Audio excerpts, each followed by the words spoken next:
Woody! Oh, yeah. How are we looking? To say you started off the day Woody would be an understatement. Then again, you'd have to be talking baseball. Otherwise, you're really weird. Welcome to the program, The Bill Michaels Show. On the air. Brandon Woodruff last night, upon his return, to say he was lights out might be an understatement, to say the very least. He had a fantastic night last night. Brewers get the win, go for the sweep today. I need to remind you over and over and over again, and I'm not doing it to bug you, but I am actually. That is, today you've got an early one, which means on many of the network stations, you will not be getting the Bill Michaels Show here in the next hour. So you need to download the app. Download the app and go to WOZN, The Zone Madison. The Zone Madison. Download it. You can listen to us there. You can always follow us over on the Facebook fan page. Great way to do it. You can also follow us on YouTube. Go to youtube.com/Bill Michaels, Michaels, Bill Michaels Show. Bill Michaels Show. You can watch the program over on the Bud Light live stream.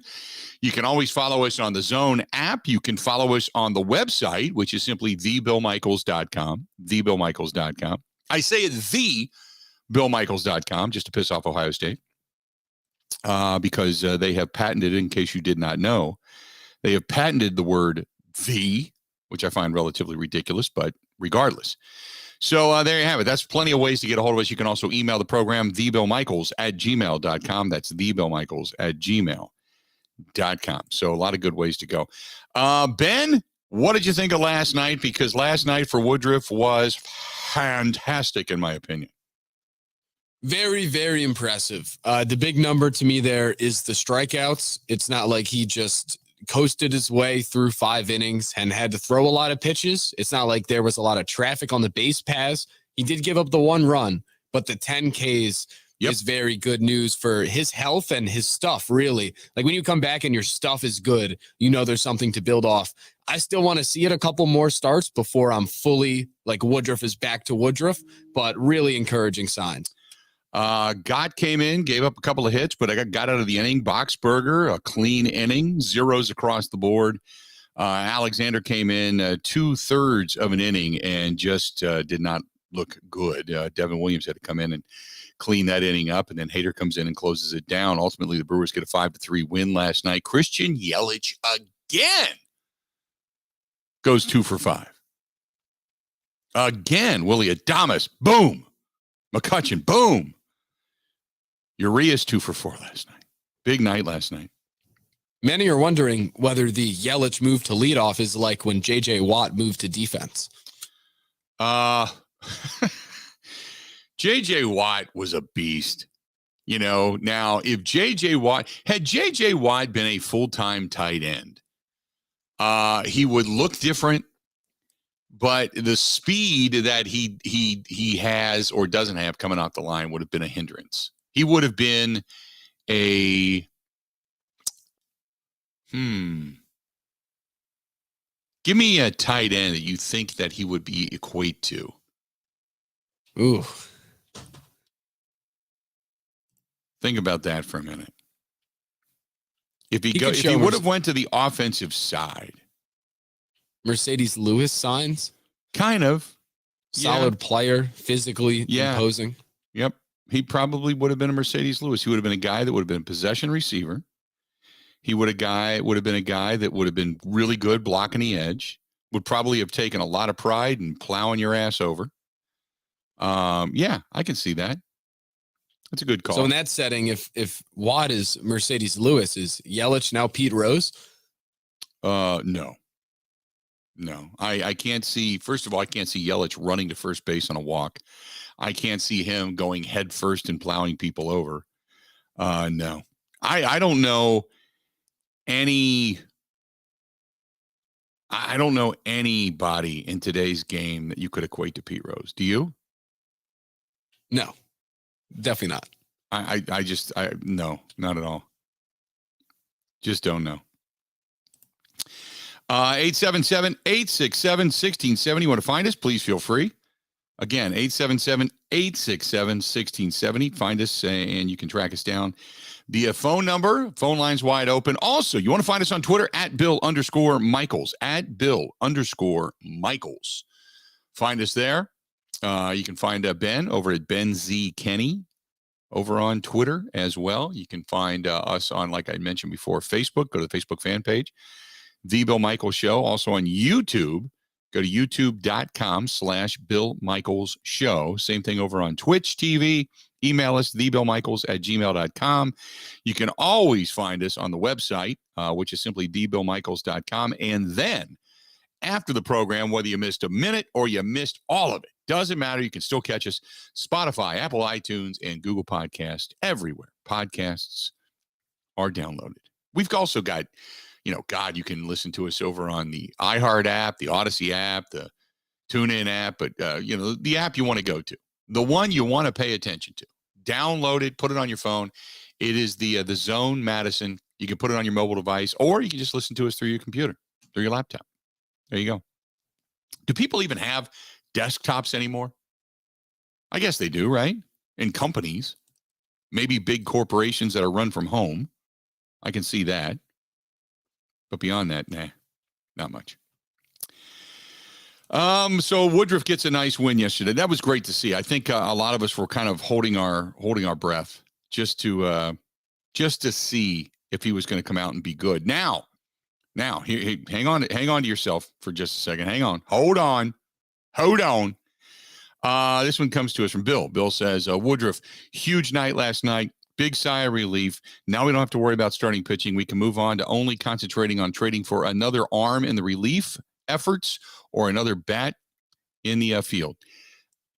One start does not a season make. Let's make sure he gets rolling, okay, before you start to say, this is what we're going to do.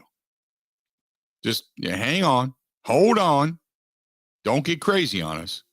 Because, again, look, when things are bad, I say don't get too high in baseball. When things are good, I say don't get too high in baseball. Wait till things begin to really shake out. You're not even to the All-Star break yet. So just hang on. I was really impressed with it last night. I was enthused. I was enamored. Last night had to be one of the most relaxing nights. You know what I did last night, Ben? Should I guess? Take a guess. I think I mentioned it on the show yesterday. I don't know if I did. And if I didn't, and you don't guess it, I apologize. I think a television was set up out back. There was some sort of Robert's specialty meats on the grill. No, I did not. I had a couple of hot dogs. Oh. That was it. Well, nonetheless, something close to grilled. Yes. Something that tasted good. Yes. Along with some tasty beverage and the Brewers. You are correct. And one other thing that I did last night. So last night, yesterday was one of those days. And if you followed the saga, I've got these back issues. So yesterday was one of those pain days. That was I couldn't do a whole lot. So I was kind of hobbled around. So yesterday, in preparation, because we're leaving next week, at the end of next weekend for our trip down to Indiana, and Kristen's boys for the first time are coming with us. So what I did was I pulled I went over to Dick's Sporting Goods, Dunham's, and then to Cabela's. Okay, pulled all the fishing poles out, and I gathered them all up. I sat down last night. I restrung them, swivels on them.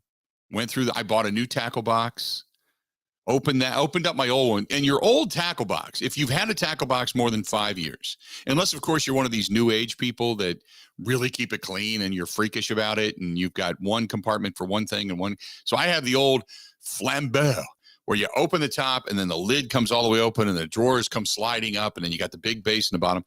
I have one of those, and then I bought one of those new nylons with all the different cases in it. So like one is for floating lures, the other one is for worms and weights, the other one is for spinner baits, the other one is for jigs. So I have one. I bought one of those. So I took everything out of the old tackle box, which, by the way, I could only assume this. I don't have personal experience, but my old tackle box smelled like the inside of the Gorton fisherman's boot after about 2 months at sea. It was nasty. So took out all the old lures and all the old crap and all the rusty stuff, threw it away. I restrung 6 rods and reels last night, cleaned them all up, wiped them down, got the dust and the cobwebs off of them. I put all new line, Trilene, 8-pound test line on there. I ended up putting new swivels. I bought smaller swivels for, bluegill fishing and all that kind of stuff and small bass fishing. Put them all on there last night, tied them. I even did one of those little videos on how to tie the best fishing knot. So I went through that. I was trying different ones, and I smoked a cigar, and I just sat out there last night, and oh my God, what a peaceful, it was beautiful last night. The rains did not come through my area until about 11 o'clock. So I turned the lights on. It was like sitting on a rooftop patio with a tiki bar. It was awesome last night. Had a couple of hot dogs just because the medication makes me sick, so I really can't eat. So I just made a couple of hot dogs and forced those down my gullet. Had a couple of beers, had 2 Bud Lights, a cigar, and I just restrung my fishing poles. Oh, I can't wait to go fishing now. I have not been fishing in probably 2.5 years. And I keep saying I cannot find, and everybody wants to take you on lakes, and that's great. I appreciate that. But I just want the day when I was a kid, I used to find a really nice, good, decent sized farm pond that had bass in it and bluegill in it and all that kind of stuff. Was anywhere from 15 to 25 feet deep, something like that, where you can almost cast across the whole thing if you really weld it, but just work a shoreline, or you just take a chair, take a cigar, take a small cooler, your fishing pole, your tackle box, a little bit of bait, and off you go. That's what I'm looking for. If you know of any, let me know, because I'd love to do it. But oh my goodness, what a nice night last night. There we go. Good stuff. 877-867-1670. Rick, he said, did you have surgery or something? No, I am going tomorrow for my first procedure. And then next Friday, depending on what happens tomorrow, we will figure it out. I hope it doesn't ruin my vacation. Let's put it that way. So if I had to put it off, I don't think I could, though. Just the pain's been too bad. But it is spinal stenosis. It is a narrowing of your vertebrae, which then begins to pinch your spinal cord, which then causes your extreme pain in your legs and hips and such. And it's debilitating. It really is. So anyway, that's what I did last night. So what a beautiful night. I wish I could do it again. Then I was thinking to myself, oh God, I'm going to do that again tonight. I'm going to do some things around the house. I'm going to go out back. And then I realized the Brewers play a day game today. It's a 2-game series, not a 3-game series. So I get screwed. So tonight, I don't know what I'm going to do tonight. I'll still be out back, I'm sure, doing some yard work because today's a little bit better. But just in preparation, because they tell me tomorrow, I'm doing the show tomorrow, and then right after I get off the air, off I go. They say, you got to put the gown on when you get there. I'm going through the whole process this morning with the doctor's office. You got to put the gown on. You have your underwear on, although don't wear good underwear because there could be some seepage and stuff that gets, okay. God knows we don't want seepage on your underwear. That's one thing you don't want, right? By the way, there's a bite for you, Ben. So then you got to do all of that. And then, you're going to have to leave yourself about an hour or two for recovery and have somebody to drive you home. And then, you got to remain immobile for the next 10 hours. So basically go to bed when you get home, go to bed. They'll give you some pain meds, crash out. So I'm going to get up tomorrow on Friday. I'm still going to do the show, Lord willing, I guess. And unless they nick something and then, I'm, putzing around in a chair or something like that, or I lose all the feeling from my lower extremities. Yikes. But get all that done and then back on Friday, and then hopefully the weekend's good, because we were supposed to be going up to Road America Thursday night, not doing it now. Going to go up on Friday night after we get off the air. So, provided all is well. So there you have it. Going to go ahead and take a quick break. This portion of the program brought to you by our good friends at WABAM. WABAM, WABAM. Go to getwabam.com. I was telling you about this the other day. I used WABAM on my motorcycle. And I did a long ride last weekend where we went about 200 miles. And I always use the whiplash on my fairing and on my front fenders and such. I kid you not. You just spray a little bit of that WABAM Blast on there, which is a cleaner. You just wipe it off, and the bugs and all the it just falls off.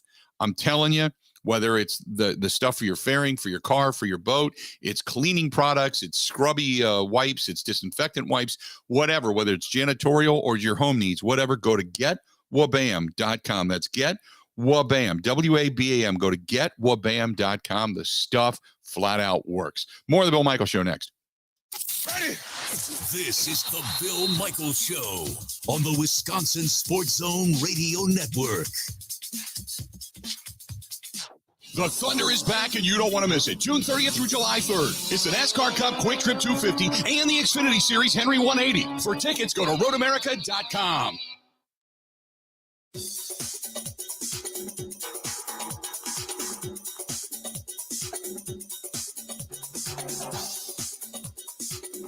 Bill Michaels will resume in 3 minutes.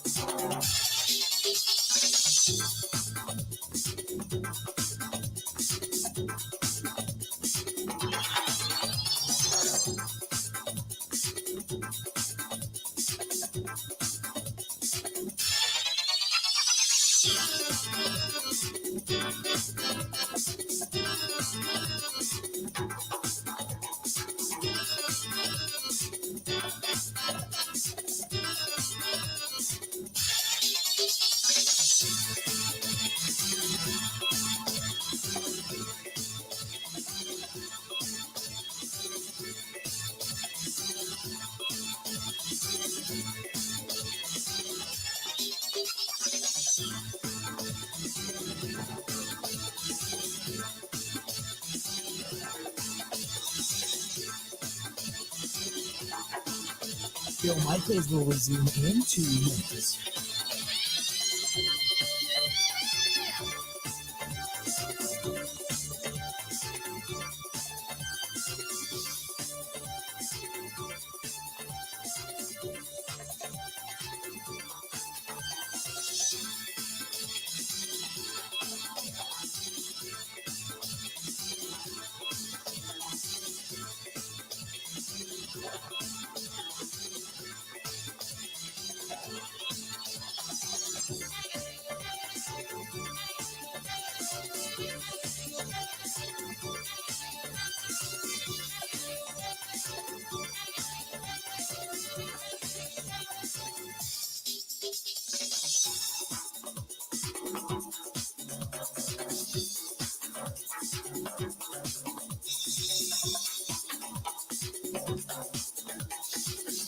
Bill Michaels will resume in 1 minute.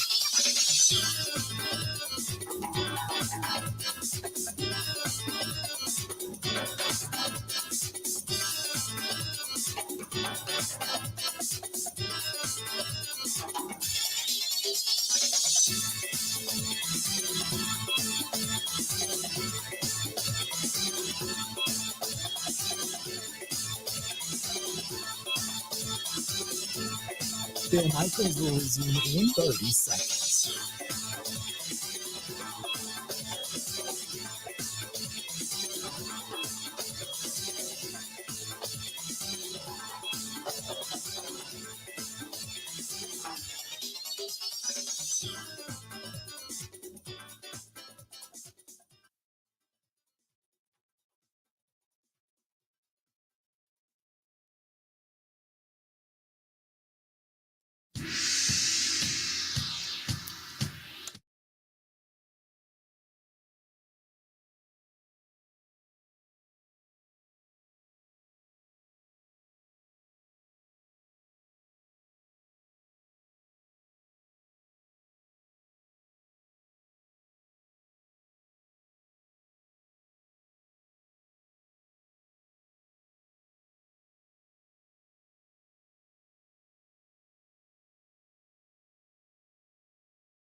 I'm going to say this. Rob Manfred, I don't think hates baseball. Okay, and basing this off of not just the article on ESPN, but just in general. You're a commissioner of a sport. You run a sport. You're a corporate entity, if you will. You don't hate it. Okay, you run it like a business, but you don't hate it. All right. But what I'll say is this: the look of hatred on the part of Rob Manfred is evident, not because he hates the game, but because Bud Selig was his predecessor. So what do I mean by that?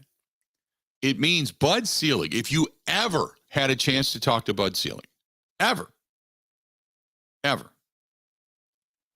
Bud Selig loves the game of baseball, has grown up loving it, has loved it as a businessman, has loved it as an owner, has loved it as a commissioner. He's a guy that I'm sure as Bud gets older and he forgets daily, day-to-day things, he will still remember and have memories of certain days on certain dates in history of Major League Baseball. Certain things that happened with himself, happened in a clubhouse, happened in a game, happened in a stadium, happened in a city. It's just, if you've ever had a chance to talk to the man, he breathes it. He eats it, he sleeps it, he loves it with a passion, an undying, unwavering passion. That's Bud Selig. Always has been. Then you take it to the next step and you say, okay, here's Rob Manfred. Bud grew the game. He added so many different innovations.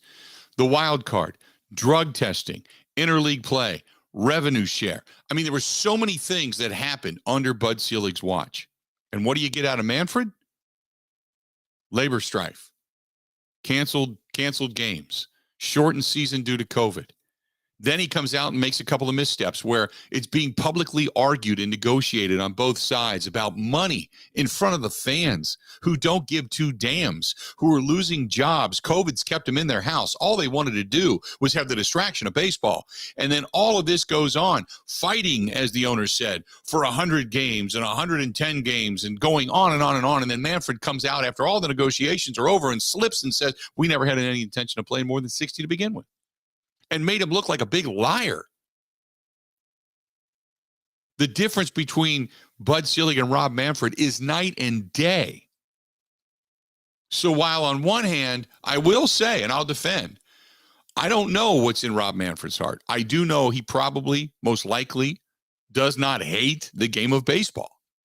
Probably loved it as a kid. Loved it growing up, and at one point or another, looks back and realizes, oh my God, I'm the commissioner of the game that I love. Okay, great. But as far as the passion for the game and the passion for the fan base that makes the game great, I don't think he cares. I think he looks past that. I think he sits on a pedestal and looks over you, the fans, to the money, what he would consider the money grubbers, which is the players, and defends the owners to the death. And Bud had a way, as a former owner, of talking to owners to say, look, we gotta do this. We gotta stick together, but we gotta do this. It's best for the game. It's best to grow our dollars this way. And he did. He did. Manfred, I don't think he has that same passion. So it's a tremendous article. And it's a very open article. But I'm not saying Rob Manfred's a liar, because I would never do that. But what I am saying is that I don't believe he has the same passion for the game, and he doesn't have the same ability to govern the game as his predecessor. Does that make sense? 877-867-1670. Manfred does acknowledge that there's something wrong with the game that turns you into a hater of baseball. Can one of baseball's most hated men usher the game into a brighter future by returning it to its glorious past? The question is to answer a question and ask it with a question. Can they return it to the game that it once was? And I don't know. I don't know if baseball will ever return as the true national pastime. I don't know if it ever will. I know that we love the game. I know that, at least in Milwaukee, there's a passionate fan base. And the best part about what we have here, if we want to take our world into the microcosm of baseball, our world is this. We have a stadium that is state of the art. We have an owner that's doing anything and everything he can within reason to make it work in the smallest media market in all of sport. Okay? And in addition to that, you have got the ability from the stadium to produce games at any time. Whereas in other cities, and those just say within our own division, Pittsburgh, Cincinnati, Chicago, St. Louis, their games, their attendance, their ability to produce revenue is due in part to the weather. And as Wisconsinites, Milwaukeeans, Brewers fans, we were able to get that done and be able to have a stadium that's state of the art and able to produce additional fans where they can guarantee it's funny because we're going down to Brookville, Indiana next weekend, and which is only about an hour away from Cincinnati. My kids and such are going to come up. Some friends are coming up. My grandkids are coming up. Everybody's getting together. But one of the things we might do, what we were thinking about going into town, into Cincinnati, and just go to a Reds game. I don't even know who they're playing, but just to take the boys and some friends that wanted to go, we thought, well, let's go to a Reds game. We can't even buy tickets. It's not because they're not available, because God, the Reds suck. They're at an all-time historic low as far as ticket sales go. But you don't know what the weather's going to be. So you wait until you're about 3 to 4 days out before you decide if you want to buy tickets. You don't want to go there if it's going to rain all day. You don't want to be caught in a rain delay. And you don't want to get there and find out it's going to be 95 degrees either. So you got to wait. Whereas you know what it's going to be at Miller Park or at American Family Field. You know it. You know what it is. So there's a lot of things in our microcosm. The team's good. No doubt. The team's good. We've got some really good things going on here. Without a doubt. Team's good. In addition to that, you also have the ability to always produce a game and always create revenue, always generate revenue. This team's relevant. They've spent money. They spent as much as you wanted or on the players you wanted? Probably not. You know, there's always that extra step you can take, but they've done everything they can within reason. So in our world, the game is pretty good. But over the state of baseball, I think they're thrilled that the Yankees are doing well. I think they're thrilled that the Dodgers are doing well. Because they would love nothing more than two of the largest markets in all of sports to be able to face off against one another in a World Series. It would draw millions and millions and millions of viewers. People that hate the Yankees, people that hate the Dodgers, vice versa, would all tune in. But I think it would be a grand thing, not necessarily for viewership, but for the game, if you could find a team finally, like Milwaukee, to get back into a World Series and actually win it. I think that'd be good for the game. Let's do this. We're going to step away. We're going to take a quick break. Stay tuned. Got a lot more of the Bill Michaels Show. It's all coming up next. This is the Bill Michaels Show on the Wisconsin Sports Zone Radio Network. Things in Wisconsin that are meant for each other. Beer and brats. Now you're talking. Chicago and playoff losses.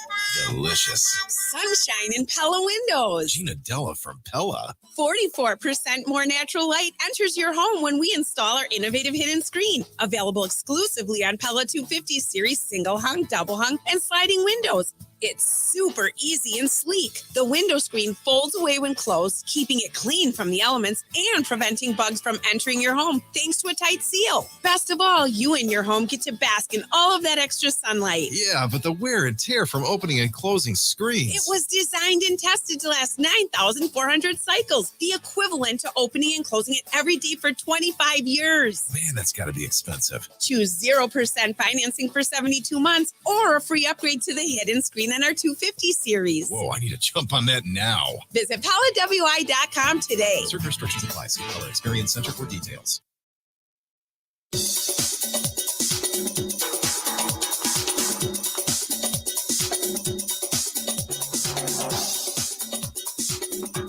Phil Michaels will resume in 5 minutes.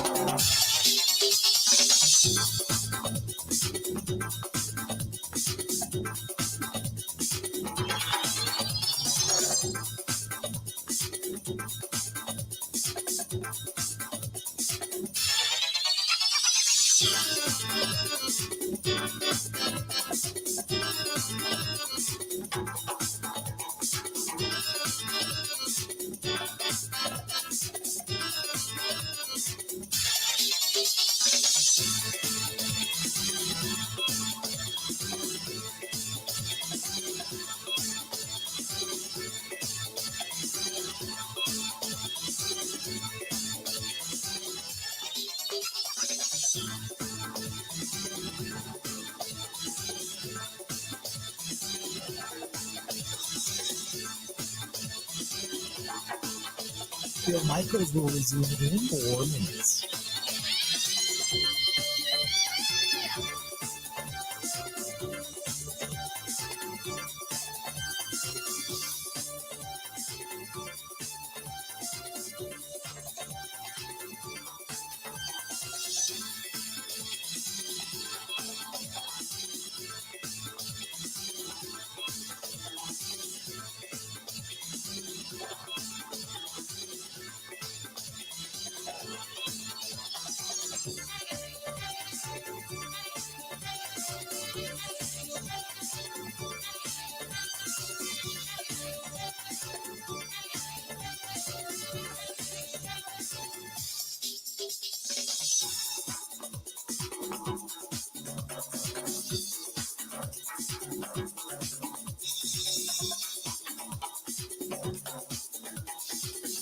Phil Michaels will resume in 3 minutes.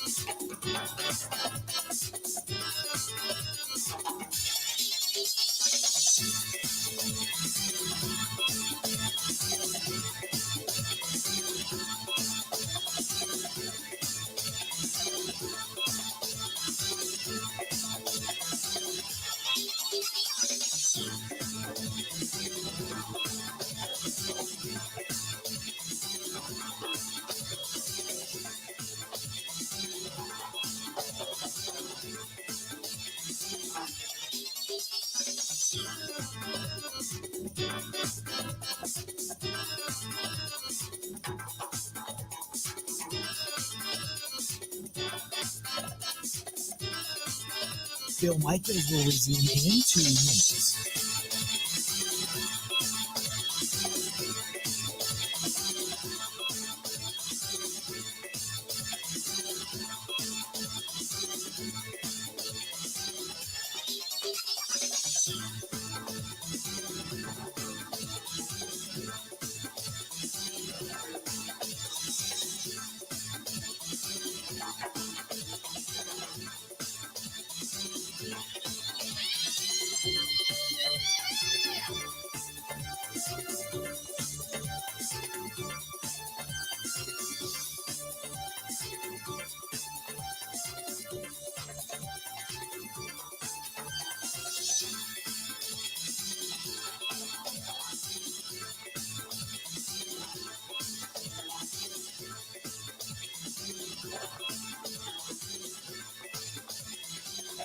Phil Michaels will resume in 1 minute.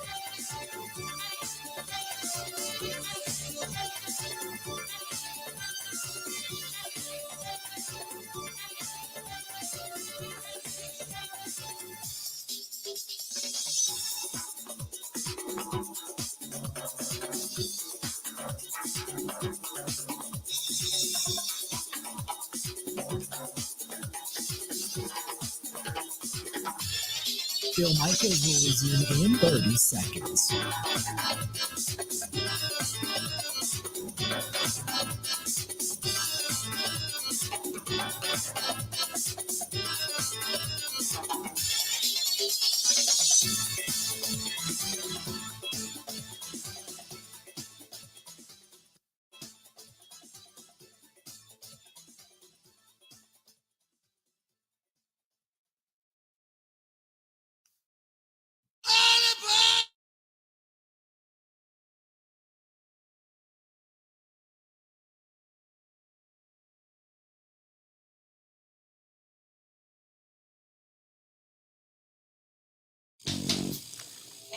Coming up on Sunday, September 4th, we are looking for all the motorcycle riders, whether you're in the Milwaukee area, any of the 5-county area, or if you're coming into town from anywhere outside of the area, maybe for the hometown rally. And we can't do this without you. Every year we have the Fisher House motorcycle ride. It's the Big Unipoka Run, the 15th annual this year.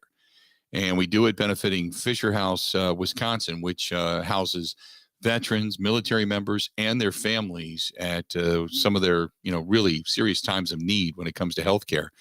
And if you can help us out and continue to raise money, and we're getting ready, hopefully at some point here in the next 12 months to break ground on a new home out in Madison as well, which means the fundraising is full on. Can't do enough for our veterans, our military members, and the families and friends that support them. So if you can come ride with us, any motorcycle, doesn't matter what type it is, whether it's a Harley or an Indian, or if you got a Honda, I don't care, whatever, Suzuki, Yamaha, who cares? Victory, could bring it. Bring Triumph, let's go. Bring it. Come on out and join us Sunday, September 4th. We are going to be riding for Fisher House, Wisconsin, and we hope that you can join us as well. Hopefully that you can be there. So please come out and hang out with us. We certainly would appreciate it. And it is brought to you by some really good people. Wisconsin Harley Davidson, our friends at Potawatomi Hotel Casino, and they are actually going to send us, they got a hold of us and said, hey, we'd love to be a part of this. And they are going to send us dealers for the end of the ride. So Potawatomi Hotel Casino, our friends at Bud Light, who have been with us all 15 years. MKE Brewing, downtown Milwaukee, which is so supportive. Also our friends at Growth Law, supporting bikers, protecting bikers' rights for a long time now. One of the best biker law firms in the country, and it's right here in our own backyard. Also, Great Lakes Dragaway. If you're looking for a place to go run your vehicle of any type, whether it's a motorcycle or a car or dragster, whatever it happens to be, check out Great Lakes Dragaway in Union Grove, Wisconsin. And a new one that came on, thanks to our friends, I should have a drum roll for this. I was out in La Crosse the other day, and I had kind of made a mention of it. I said, hey, I even said it on the air. I said, I go to Buzzard Billy's all the time. I love Buzzard Billy's. And I said, you guys should be a part of this and they were asking about it because we get a lot of riders from the La Crosse and Eau Claire and Madison and Viroqua areas that come into town for the hometown rally. They're like, we're in. Count us in. So our friends at Buzzard Billy's out in La Crosse. So if you're going into Buzzard Billy's, man, give them a high five. Say nice job supporting veterans, not to mention supporting the program. And in addition to that, they obviously are a good part of the community out there. They do a lot in that area as well. So thanks to our friends at Buzzard Billy's for jumping on board out in La Crosse. Buzzard Billy's in La Crosse. Good stuff. 877-867-1670, 877-867-1670. You want to find us, please feel free. Go ahead and do so again. Find us, 877-867-1670. Ted, appreciate it, man. Thanks so much. What was this? Andrew says, what if I have a moped? Well, if your moped does at least 60 miles an hour, I don't care. Doesn't matter to me. If you want to show up on a Vespa, you're good to go. That's fine. You know what? Hey, if you're coming to support veterans, who cares? But you got to be able to do at least 50, 60 miles an hour because we're going to be on the highway. But the best part about it is we're escorted. The Milwaukee County and the City of Milwaukee Police Department, they are going to take care of us. You are safer in this ride than in your mama's arms. I'm telling you right now. Shutting down the highway for us. Oh, it's a beautiful thing. But yeah, bring on your moped. Rick says baseball will never overtake the NFL. Rick, I agree with that. I can't, there's no argument for that because I 100% agree. The popularity of the NFL and the way they went about it for years and years and years of kind of hiding it, but not, and the betting aspect of it, fantasy football and such, even though fantasy football has then morphed into fantasy baseball, fantasy basketball, fantasy hockey, the originator was fantasy football. That was the originator. That brought people together. Everybody went and had a night, like a Thursday night before the season where you had your draft, or a week ahead of time and you had your draft. And then everybody was calling everybody and calling in lineups and changing things. And then computers made it easier. And then statistics made it easier. And then, all that kind of stuff. Fantasy football has grown that sport exponentially. Betting has grown sports exponentially. Baseball, there is a stigma to baseball of two things. One is it is a long season, and it's every day. So if you're going to do fantasy baseball, you almost have to do it every day, and that kind of eliminates the casual enthusiast.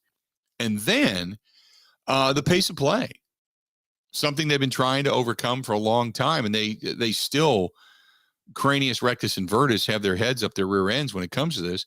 They don't listen. They don't listen to the masses. It's just a slow game. And it's not difficult to figure out. It really isn't. And for baseball to say they can't do it, they're liars. They got so much money they can do anything. They're liars. They're flat out lying to you. They convolute it and make it so complicated and so dumb that all you need, get rid of the replay aspect of this, put one guy in a booth, one guy in every stadium in a booth. Every play that he feels he needs to go back and take a look at, you buzz the umpire. Otherwise, you keep going. You just keep going. No more of managers standing at the top of the stairs. No more of home plate umpires walking back and looking at things. None of that. You have one guy, he looks at it, he makes a determination, and off you go. Keep it going. And then you instill a pitch clock. That's it. That's it. 25, 35 seconds. I mean, they have a shot clock in basketball. You have a play clock in football, right? That's all you need. 25, 35 seconds in between each pitch. From the time the ball is thrown, the clock starts. Every time the pitch is thrown, you tap the button. Clock starts. When the ball is then thrown back to the pitcher in case it's foul,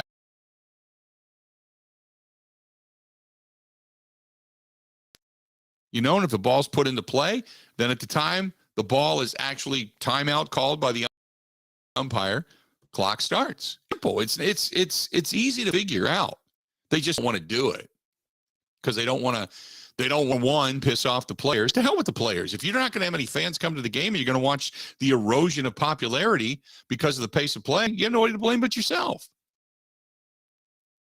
And then secondly, everybody can watch it. We all can see it. We all know when the pitch is going to be thrown. We know what it is. That's it. Nothing more to it than that. Obviously, the game's been more exciting because the scoring has gone up ever since they started doing that check almost every inning for any pitcher that comes in or out of a game for foreign substances on their glove, on their hat, on their arm, on their belt, on their pants, whatever. Once they got into that, all of a sudden scoring went up because we all knew guys were using spider tack. We all knew it. You could see it. Broadcast showed it to you. So now, while the ERAs have gone up, I understand that, but scoring is up a tick. It went up last year. It is what it is. And now it's a DH across the board, which means there's more scoring anyway. So baseball's done a few things, I guess, right. I'm not a fan of the DH, but I get it. It's taken some of the managerial guesswork out of the game for the National League. But overall, I'm not unhappy with it. But it's simple, and they just won't do it. I don't know why, but nobody will explain it to me. I mean, if Bill Schroeder can sit in the booth and look at the instant replay and say, here's what it is, within seconds, why in the hell do we need guys standing at the top of the stairs, umpires looking at each other like we don't know what we're doing, and then walking in, listening to New York, they're showing replays, they're telling them what's going on. Just go, hey, safe her out. Get on with it. That's the end of it. It's simple. It's not that difficult, but they've made it difficult. It's kind of like a catch in football. Remember that fiasco when they stated, okay, this is what a catch is, and nobody could figure it out? Yeah, same thing. They finally just said, okay, scrap that. We know what a catch is when we see it. Let's do this. We're going to step away, take a quick break. More of the Bill Michaels Show. It's all coming up next. Covering Wisconsin sports like a blanket. This is the Bill Michaels Show on the Wisconsin Sports Zone Radio Network. Oigan, rápidamente, bueno, estoy súper feliz de poder compartir.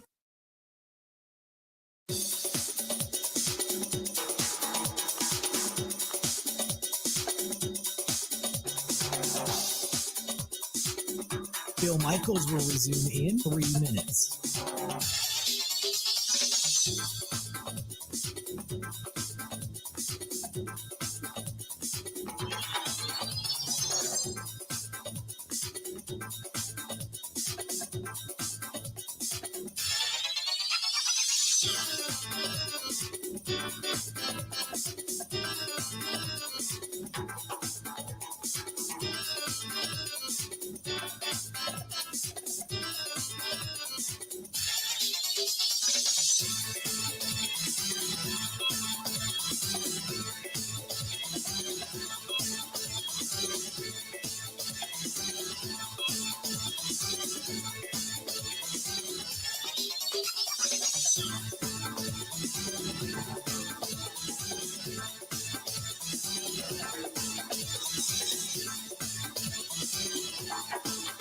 Bill Michaels will resume in 2 minutes.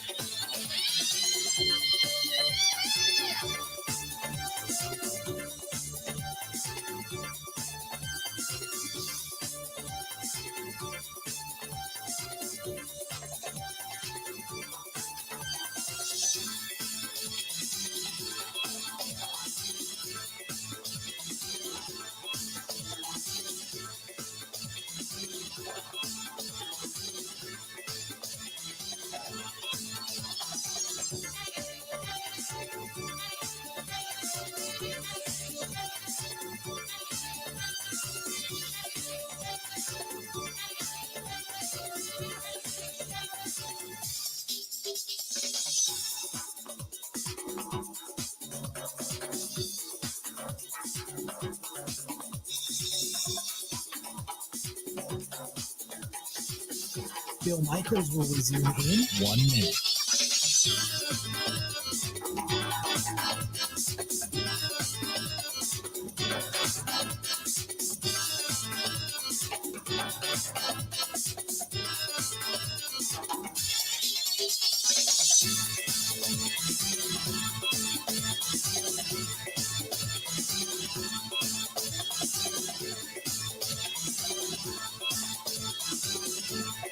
Bill Michaels will resume in 30 seconds.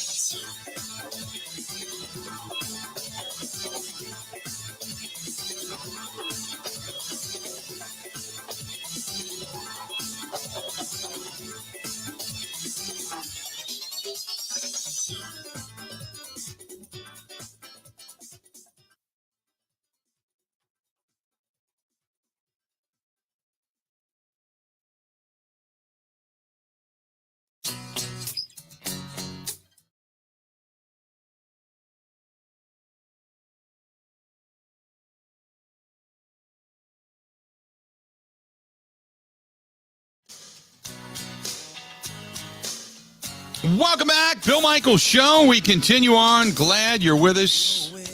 Thanks so much. As always, this portion of the program brought to you by our friends over there at MKE Brewing. Good people. Like I said, they're a good part of the program and have been for quite some time, and also the start point for our motorcycle ride. But the rooftop patio is open, and it's beautiful. And if you're looking for a good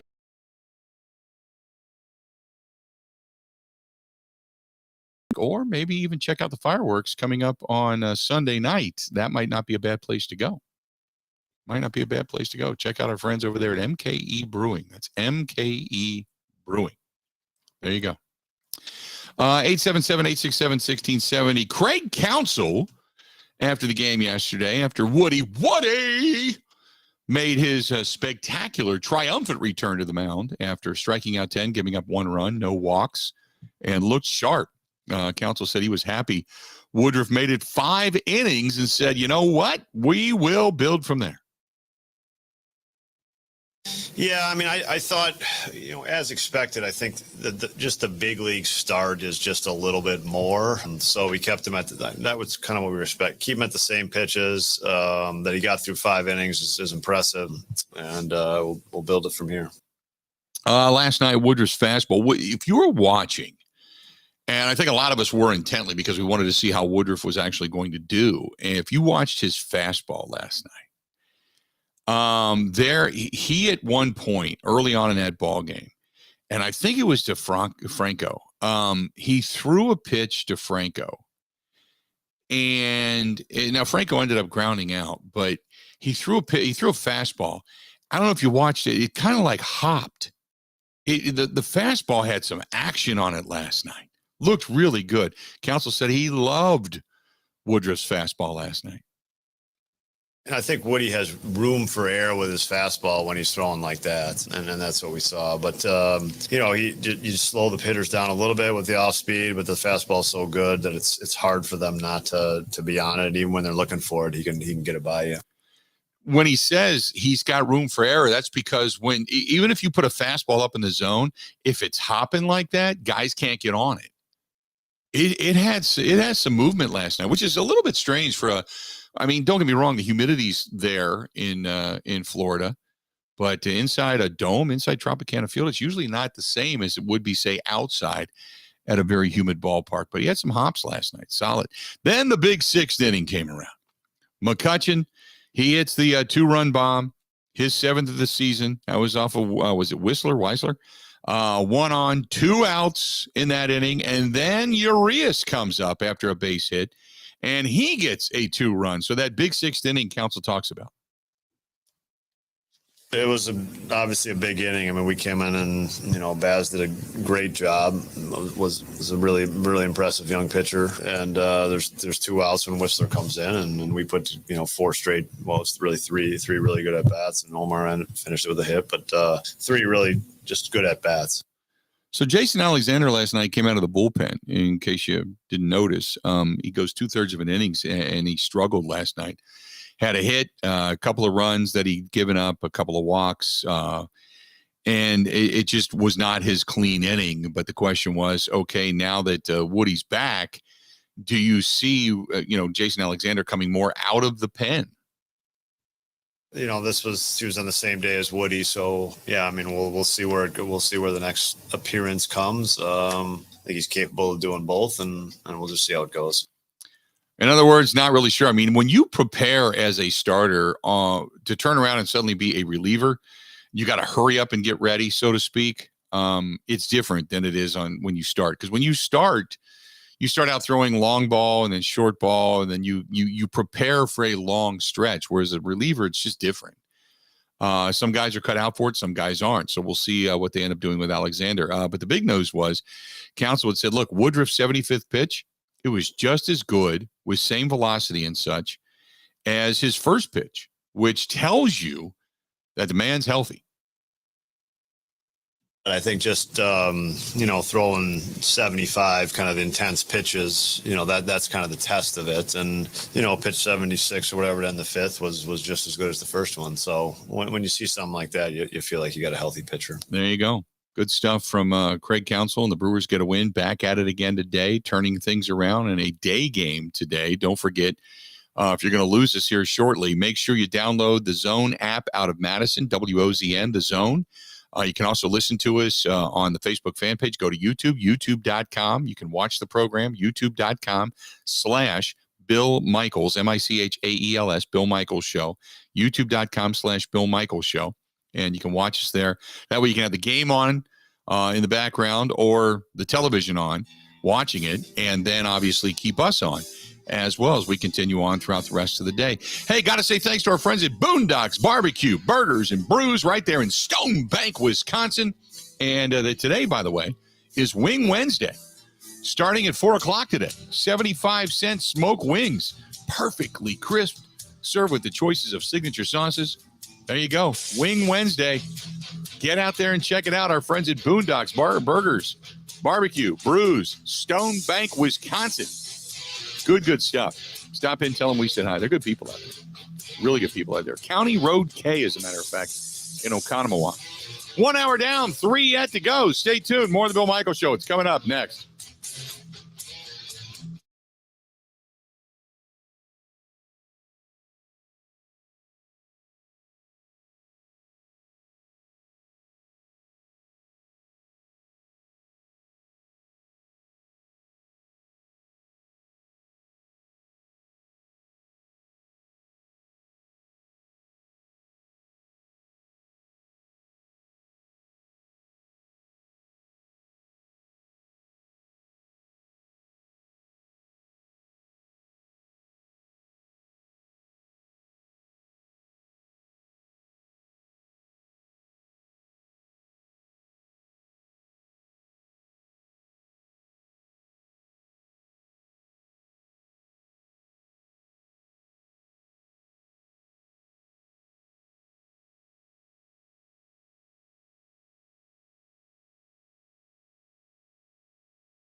Welcome back.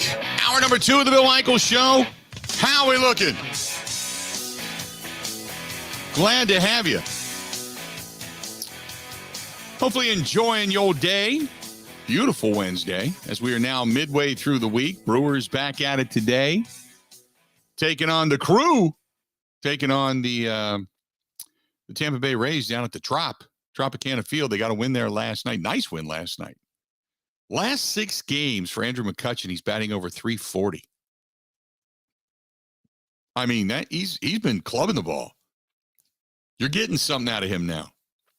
You know, if he continue, now I'm not going to say he's going to continue to hit 340. That's not what I'm saying. But let's just say he hits 280 the rest of the way. And you still get this kind of productivity out of Christian Yelich. Woody is back.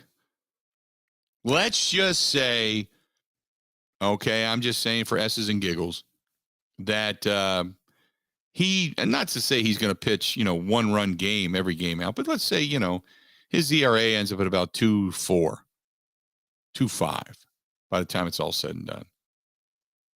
Something like that.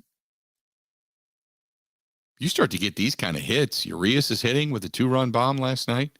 McCutchen hits the 2-run bomb in that big 6th inning for the Brewers. All of that. It gives you, last night was one of those nights where you sat back, you had your hands kind of folded, you were smiling a little bit. Yeah. How are we looking? Now, one game does not a season make. I get that. But last night was kind of like how it's supposed to be.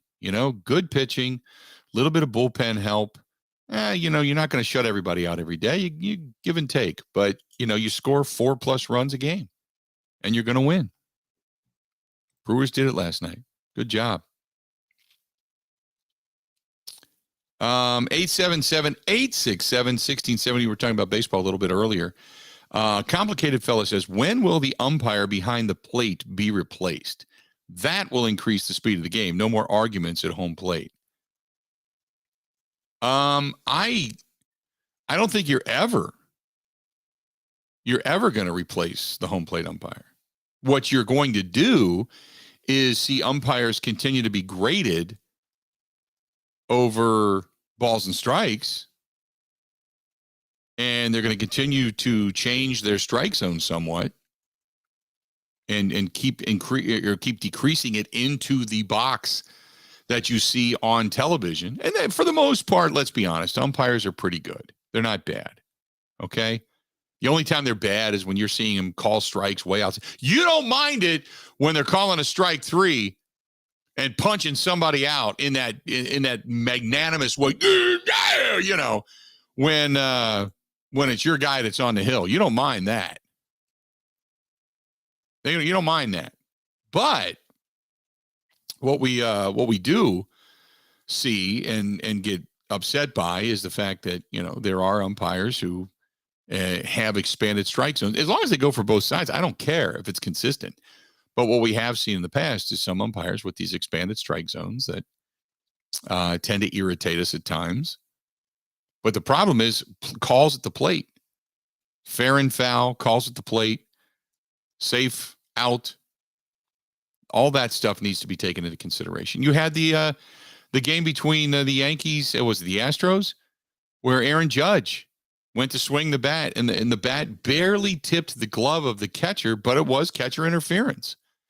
And the umpire had to catch that. They had to go back, look at the video. They had to catch it. Stuff like that's human instinct. So I don't think you're ever going to get rid of them, but they are being governed by their own body, the umpires union, differently in conjunction with Major League Baseball. 877-867-1670. Pac-Fan says they won't do it, talking about when we were discussing it a little bit earlier regarding using the pitch clock and doing it correctly and getting rid of taking the instant replay out of the hands of the umpires and just putting it into the hand of one person inside the stadium. Pac-Fan says they won't do it because the, quote, unwritten rule book is far too long and Major League Baseball is too damn worried about change. I see, here's the thing. I agree with you.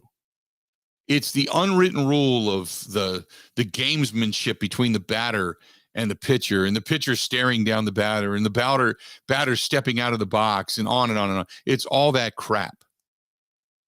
I agree with that. But I think there can be a happy medium. It's just nobody's willing to take it.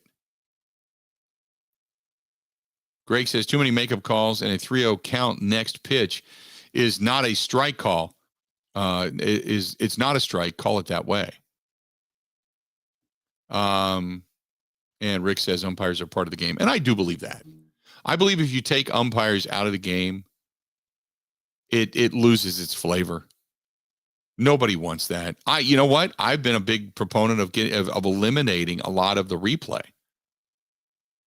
Get rid of the bang bang calls. It's a human call. Get rid of the bang bang call. Let an umpire do his job. I don't know what the percentage is. I think like 89, 87% of the time they're right. They're right. Very rarely are they wrong. And there are some, don't get me wrong, there are some umpires that are egregiously wrong. And the problem is those are the guys you need to get rid of. Bring in guys that are better. 877-867-1670. 877-867-1670.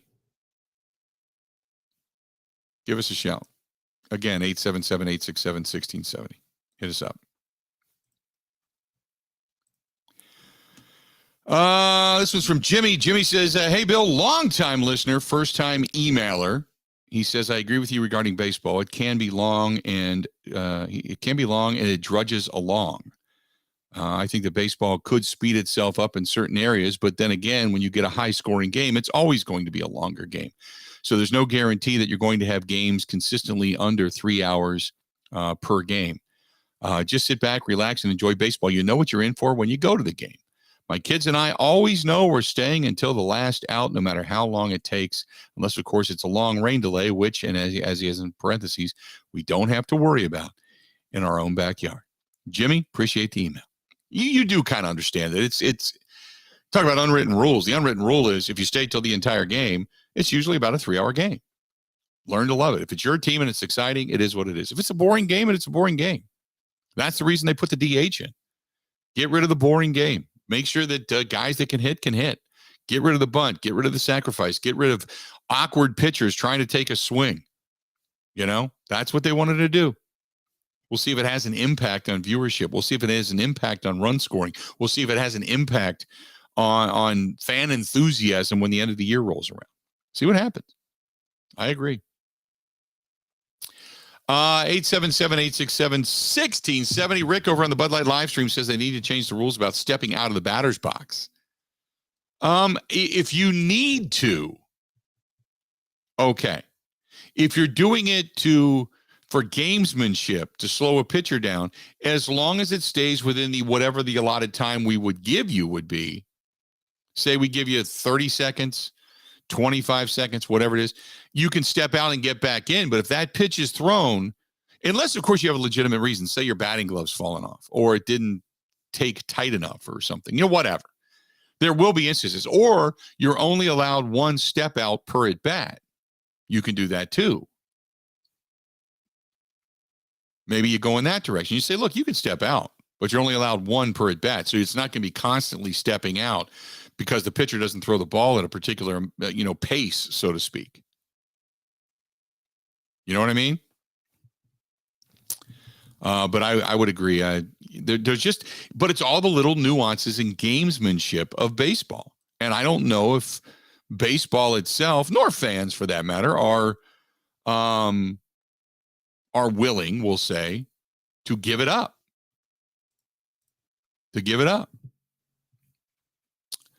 can also hit us up over on Twitter at Bill_Michaels. Chaz says, love the game of baseball, always have, but NFL is always going to be the top dog. Chaz, we talked about that. I agree. The way the NFL has done it, positioned them, and just the fan base has morphed, I would agree with that. 100%. I still think there is a romance to the game of, and I don't know if it's the same with you or not, but there's a romance to the game of baseball of going to the game during the week, an evening, a little bit of a tailgate, kicking your feet up, sitting back, relaxing. There's the dog, the brat, pretzel or popcorn, a beer, and just keeping score. Just, even if you're watching it on your phone, but just, kind of keeping score, doing your own thing, There's a romance to the nuance of baseball. There always has been. Even going back into the day where there was the businessmen, as they called it back then, the businessmen special, a mid-afternoon, you get out of work a little early, you and some of the colleagues from work head down to the ballpark, take it easy, relax, watch a game. Go back to the days of Old County Stadium, when they used to sit up on the hill up by the Veterans Cemetery up there by the by the VA, and they'd look down and County Stadium and see the players, and just go back to the early 70s, go back to the 50s and 60s when baseball was the pastime, when that was the sport you couldn't wait to see. It was, you had This Week in Baseball. It was one game a week. Otherwise, maybe you saw your own team every now and then, but it was the romance of the radio, the painted picture in your mind. There's a romance to baseball that the NFL doesn't have that. And that's what baseball needs to recapture, in my opinion. I don't know how you do that. But there's got to be a nostalgicness to that. You don't want to drudge up the past just to drudge up the past. But there are things that took place back in the day, so to speak. And this is before my time, so I'm not kind of dating myself here. But if you just go by my own personal experiences, I used to love to get my friends together. We took the bus. We were on the bus line. So we took the bus, went downtown. It dropped you off right at the stadium. Because on the plaza level of Riverfront Stadium, there's a plaza where the buses actually pulled onto the plaza and dropped you off. And we would wait around. We'd get the $2 tickets for the last 3 rows of the stadium. Loved it. We'd go sit way up top. And then by 5th or 6th inning, you could always find your way down a little bit, whether it was down one of the baselines into one of, say, the green level, which was like, the loge level at American Family Field. Because it was different colors. Blue was the lowest, and then there was green, and then there was yellow, which was the club seating, and then the red was way up top. But we'd find our way down to the green level and just enjoy the rest of the game. Then at the end of the game, say 8th or 9th inning, the buses were all sitting out there. You'd find your bus, always take the 15 back up to Price Hill, drop you off right there on Sydney Road, and come back. And it was just, that was your day.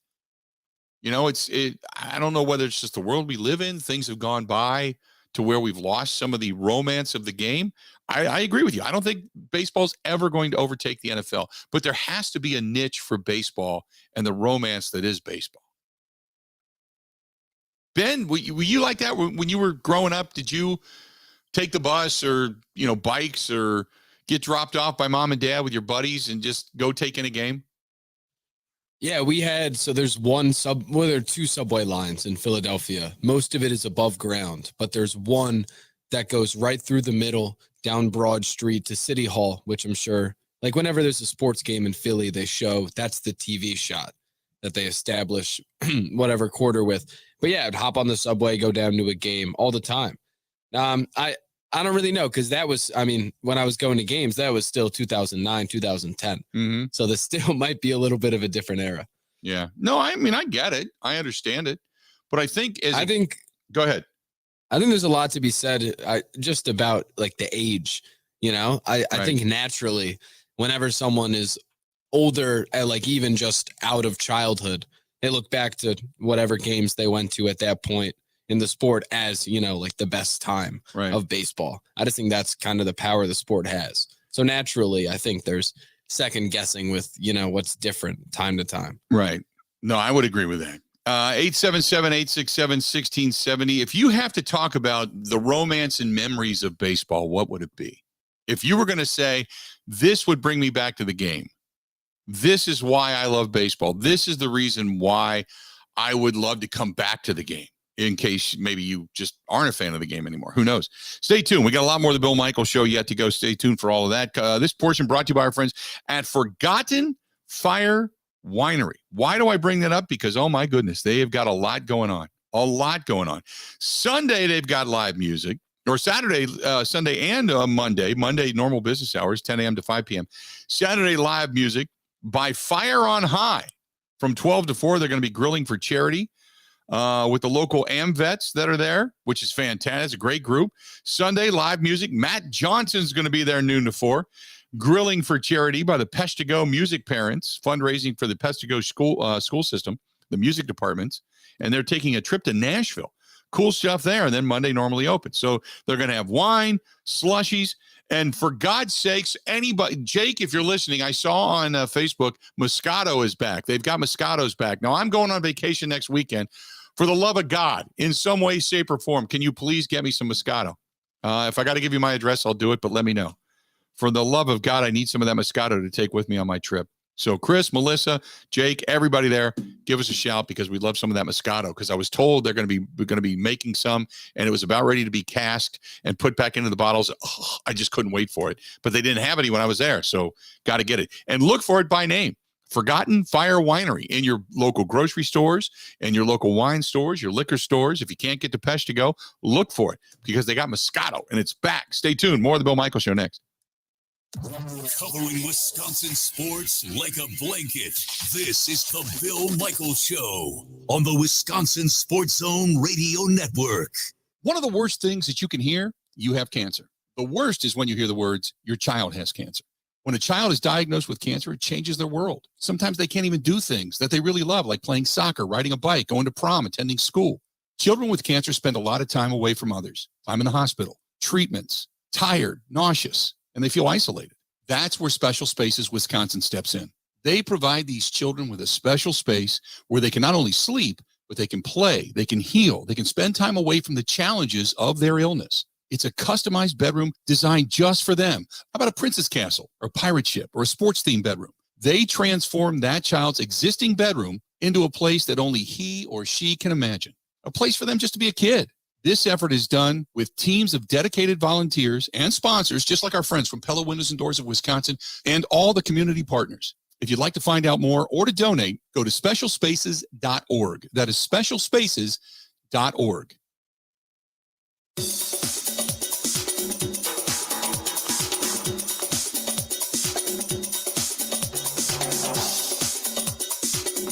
Bill Michaels will resume in 3 minutes.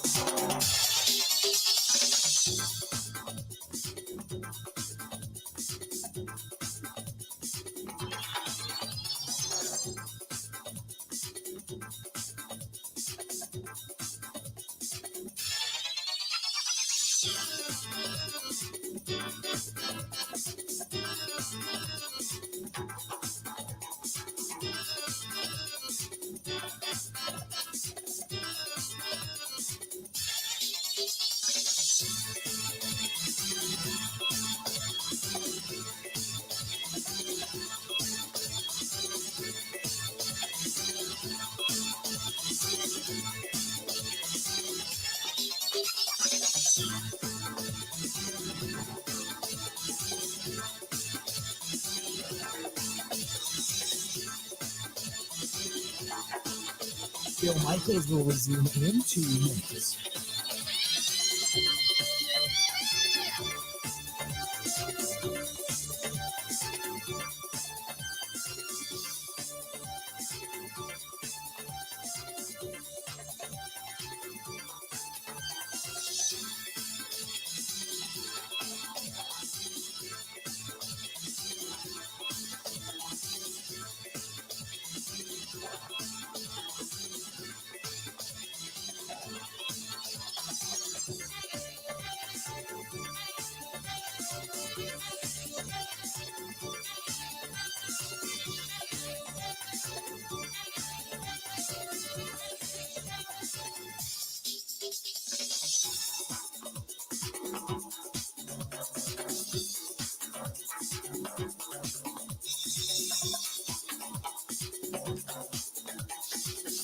Bill Michaels will resume in 1 minute.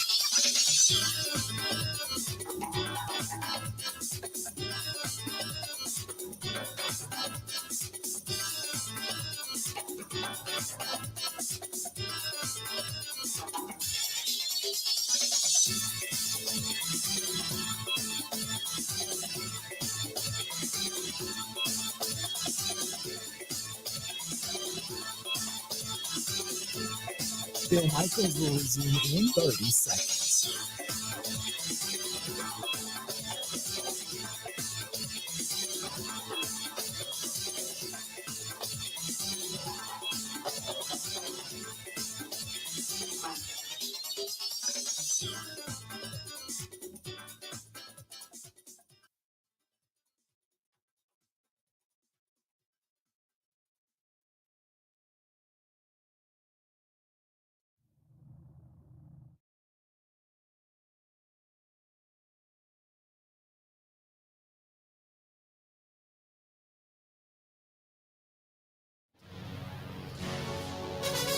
Hey, our condolences. I talk all the time about our buddy Joey Albanese over at Albanese's Roadhouse. And Joey's dad, Dominic, just passed away. Just found out about that yesterday. So our condolences, because I know Dominic, I know Joey's dad, huge part of his life.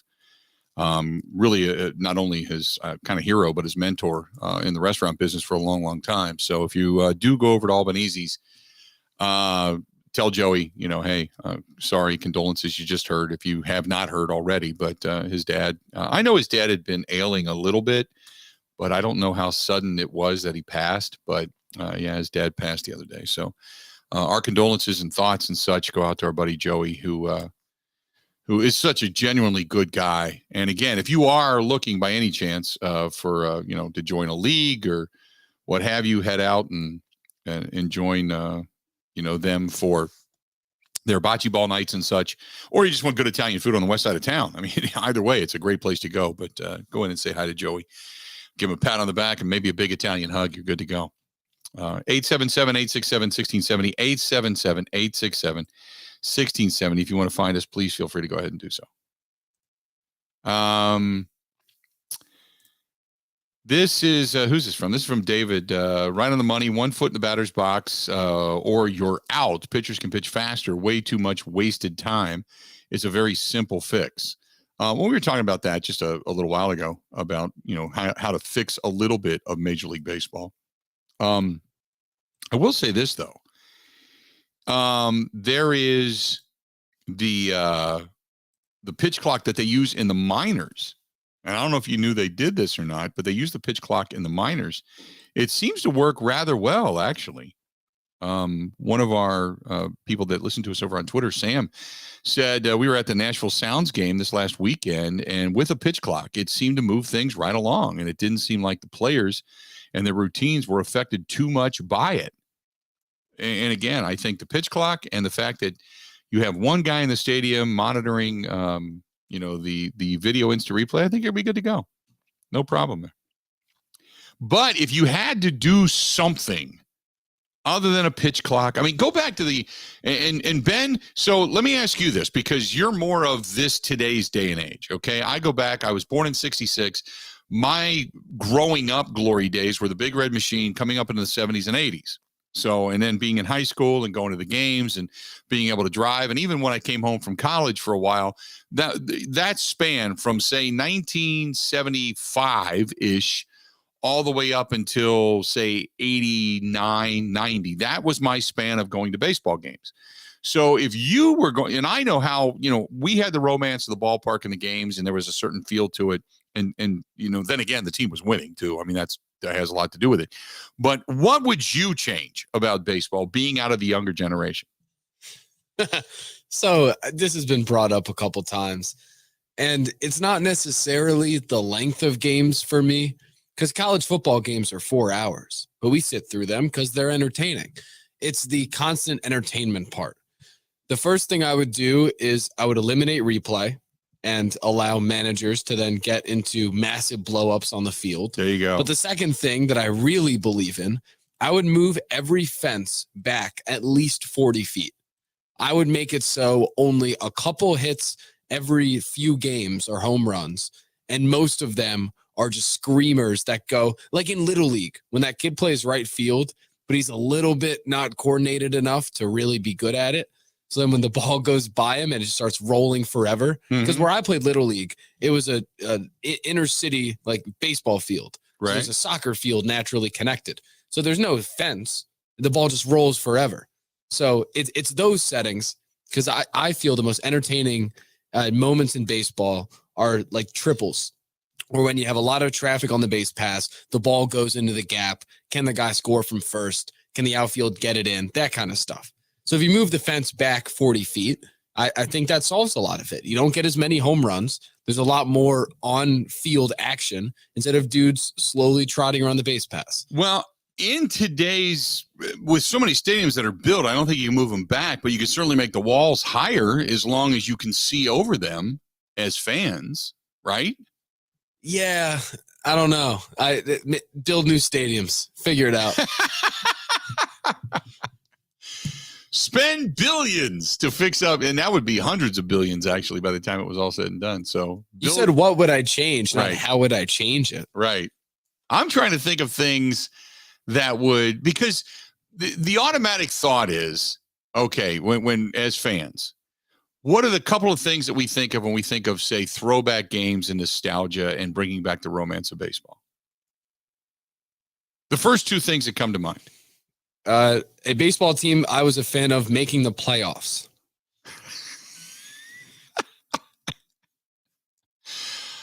My first two thoughts are what always happens. Old retro uniforms and dollar beer night. Those are the two things that the dollar beer, dollar dogs. Those are the first two things everybody thinks of. Make it cheaper and go to throwback uniforms.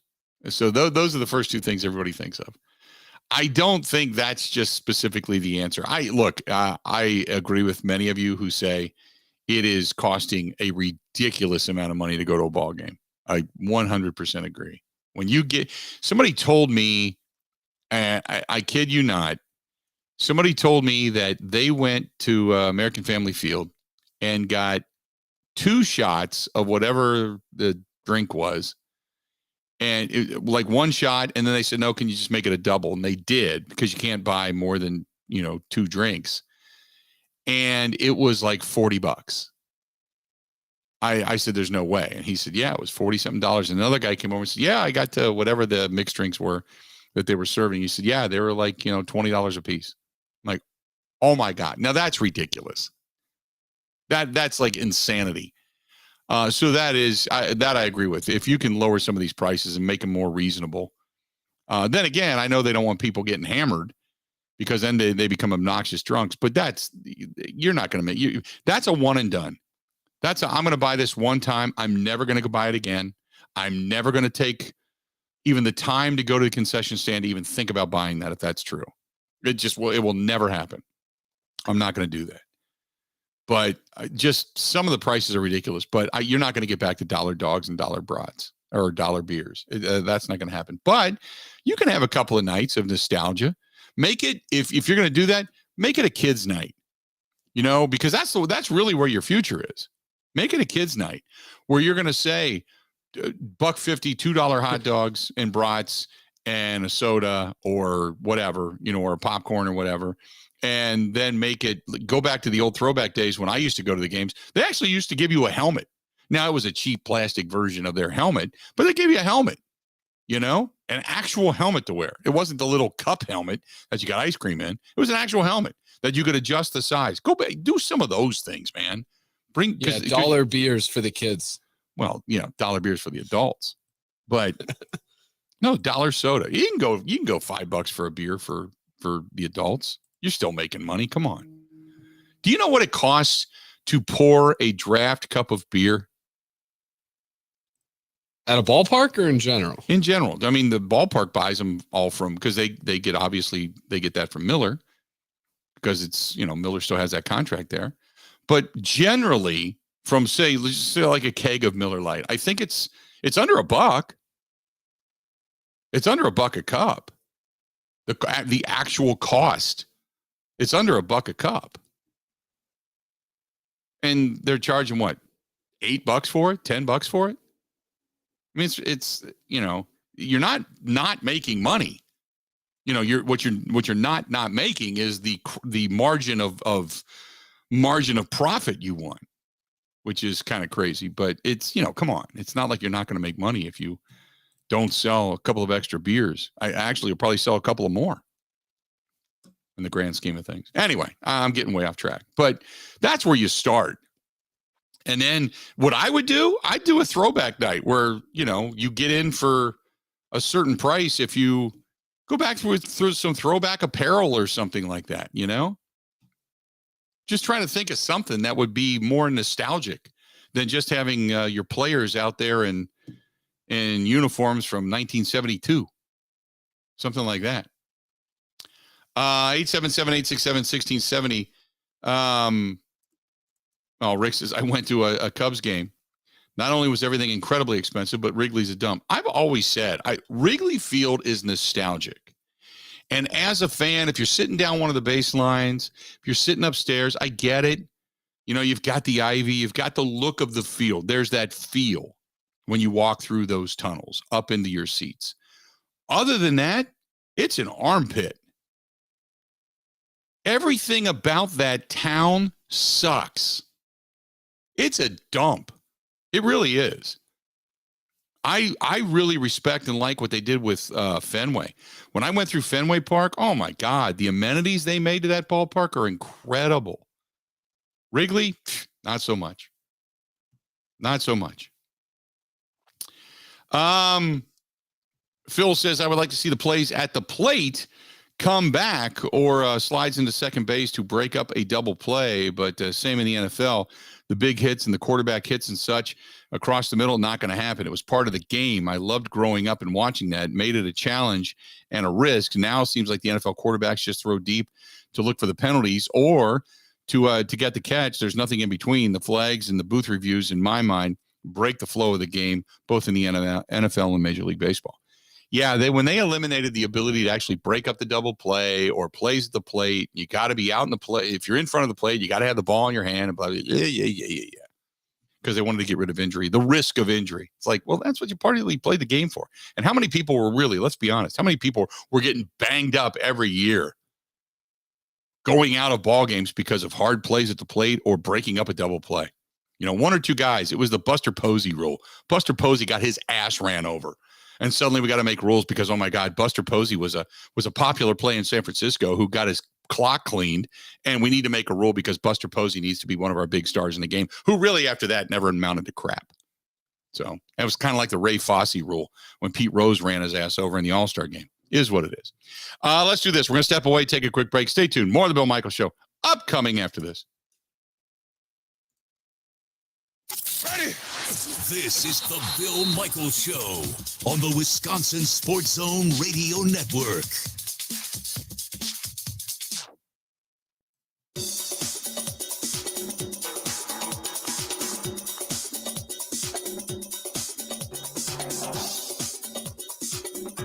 Bill Michaels will resume in 5 minutes.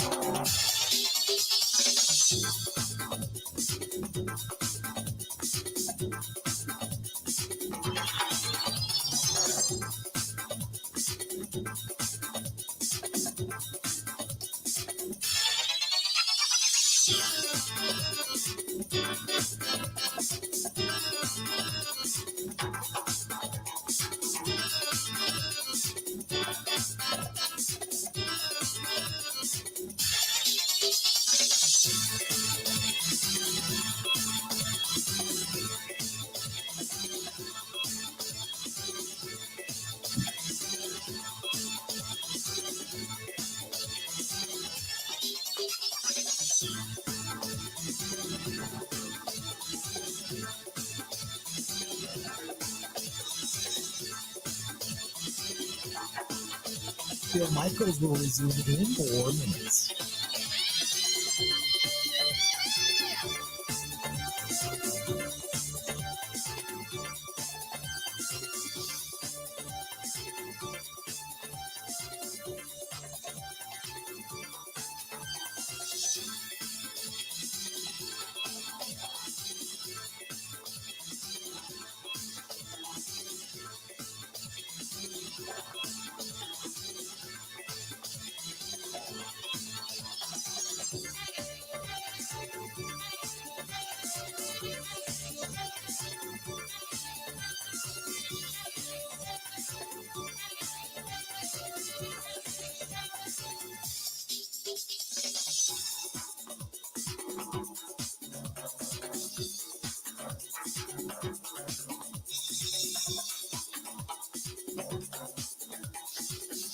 Bill Michaels will resume in 3 minutes.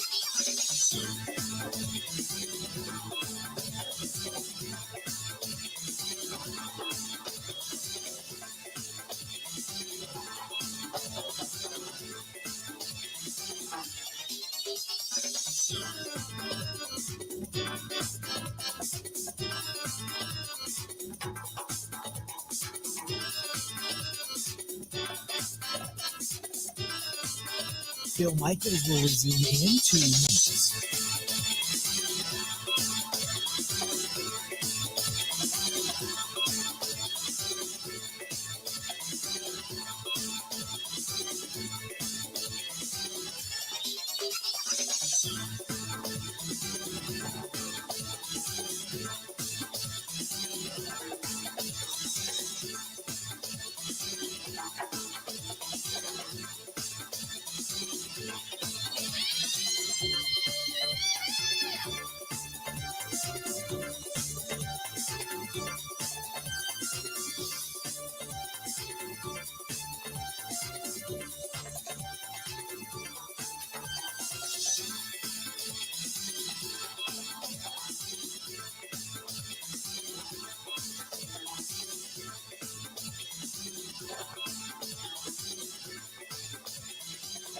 Bill Michaels will resume in 1 minute.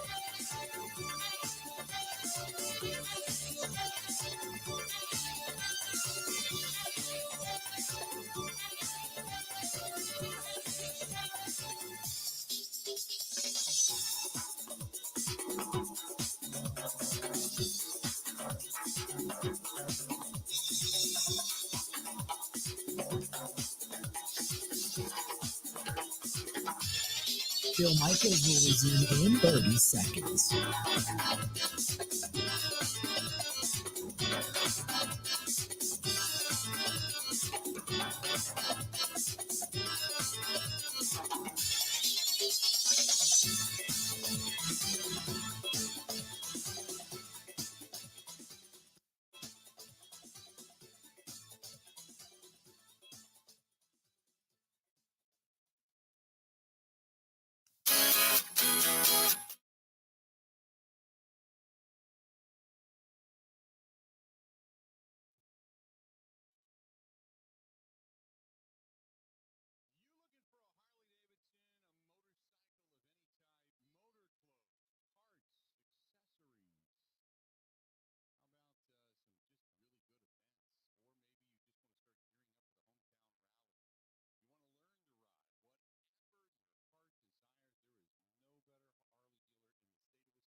So Davis goes back diving like Superman into the wall and goes head first into that thing. Oof. Crazy. I was going to put the game on, but I'm distracted by the porn bots on the Bud Light live stream again. Oh my God. The porn bots have been like huge today. Right? They just, and you know, there's nothing we can do about it. People ask me all the time, what happens? Why don't it's just like spam. It's like spam mail. It's like a spinning phone number. And you can get rid of them. You gotta report everyone individually. And what happens is the more you get rid of them, the angrier the little porn bots get, and they come out in full force. This is about the fourth time today that the porn bots have shown up. Don't wear good underwear because there could be some seepage and stuff.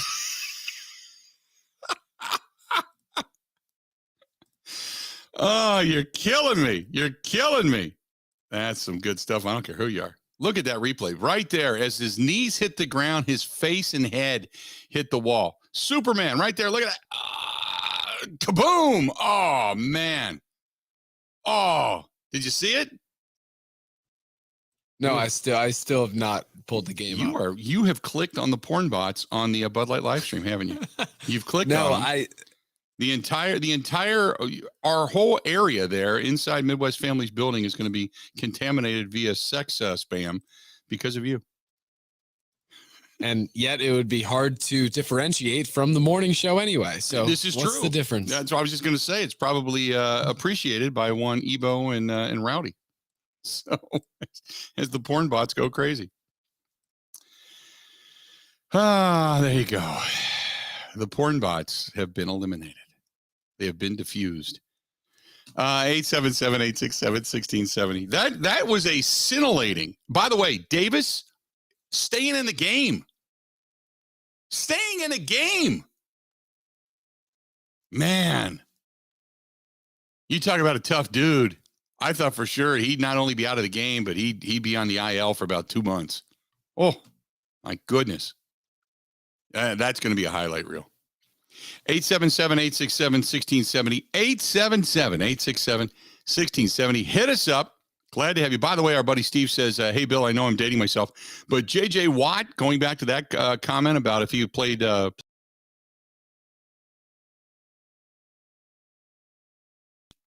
T.E. Total Beast. That's our buddy Steve in Richfield. Steve, you the man. I was out in Richfield the other day. They put that that Pleasant Prairie pub or whatever it is right up the street, that brand new, I think it opened up about 6 months ago, but it's new to me. That new restaurant. Oh, beautiful place. Beautiful place. Good stuff. Let's do this. We're going to go ahead and take a quick break and come back now that we have eliminated the porn bots.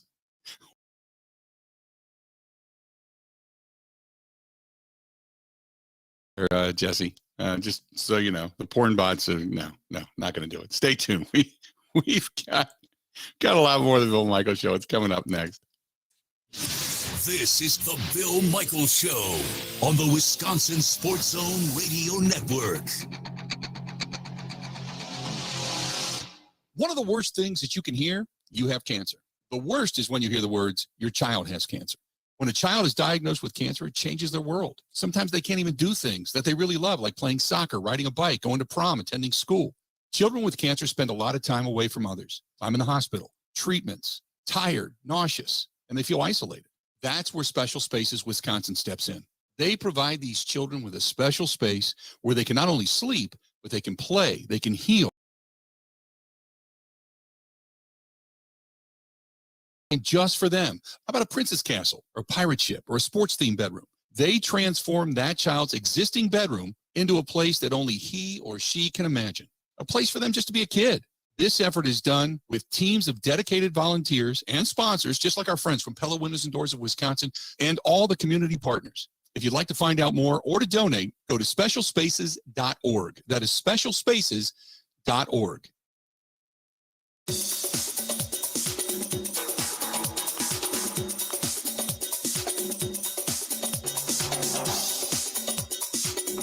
Bill Michaels will resume in 3 minutes.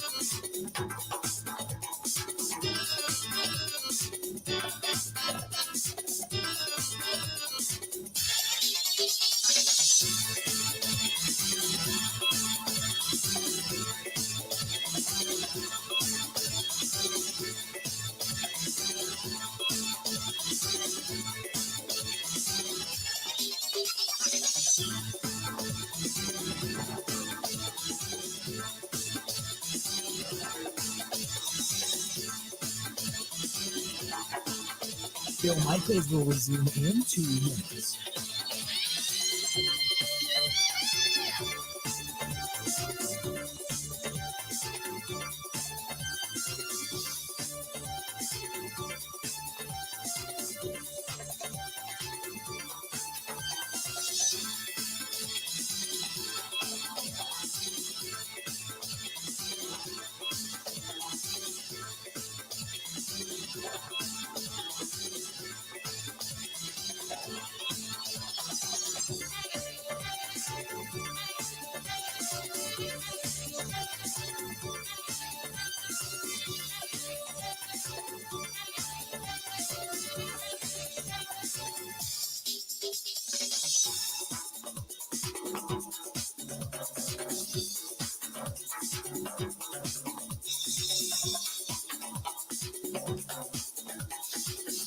Bill Michaels will resume in 1 minute.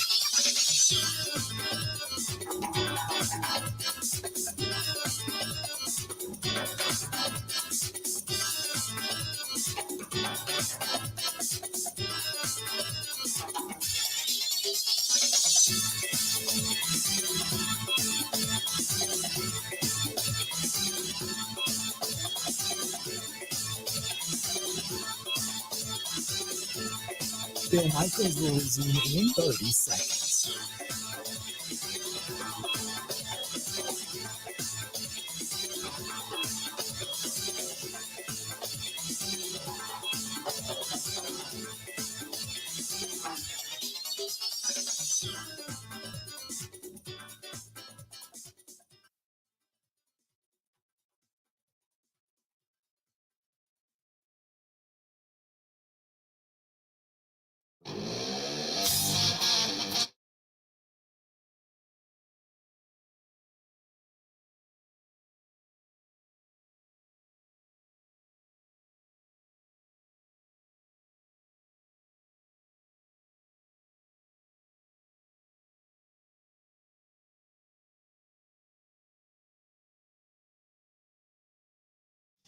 The video is up. The Milwaukee Brewers actually retweeted it and tweeted it out. I retweeted it. So if you want to follow me over on Twitter, you can do so at Bill_Michaels. You can see it for yourself. Oh, man. That is just, poof. That's a brutal face plant right into the center field wall as his knees were hitting the ground, his body folded backwards. Oh, and he stays in the game. Oof. My goodness. My goodness. 877-867-1670. Our friends at Pella Windows and Doors of Wisconsin want to remind you that they have got 4 years, no interest.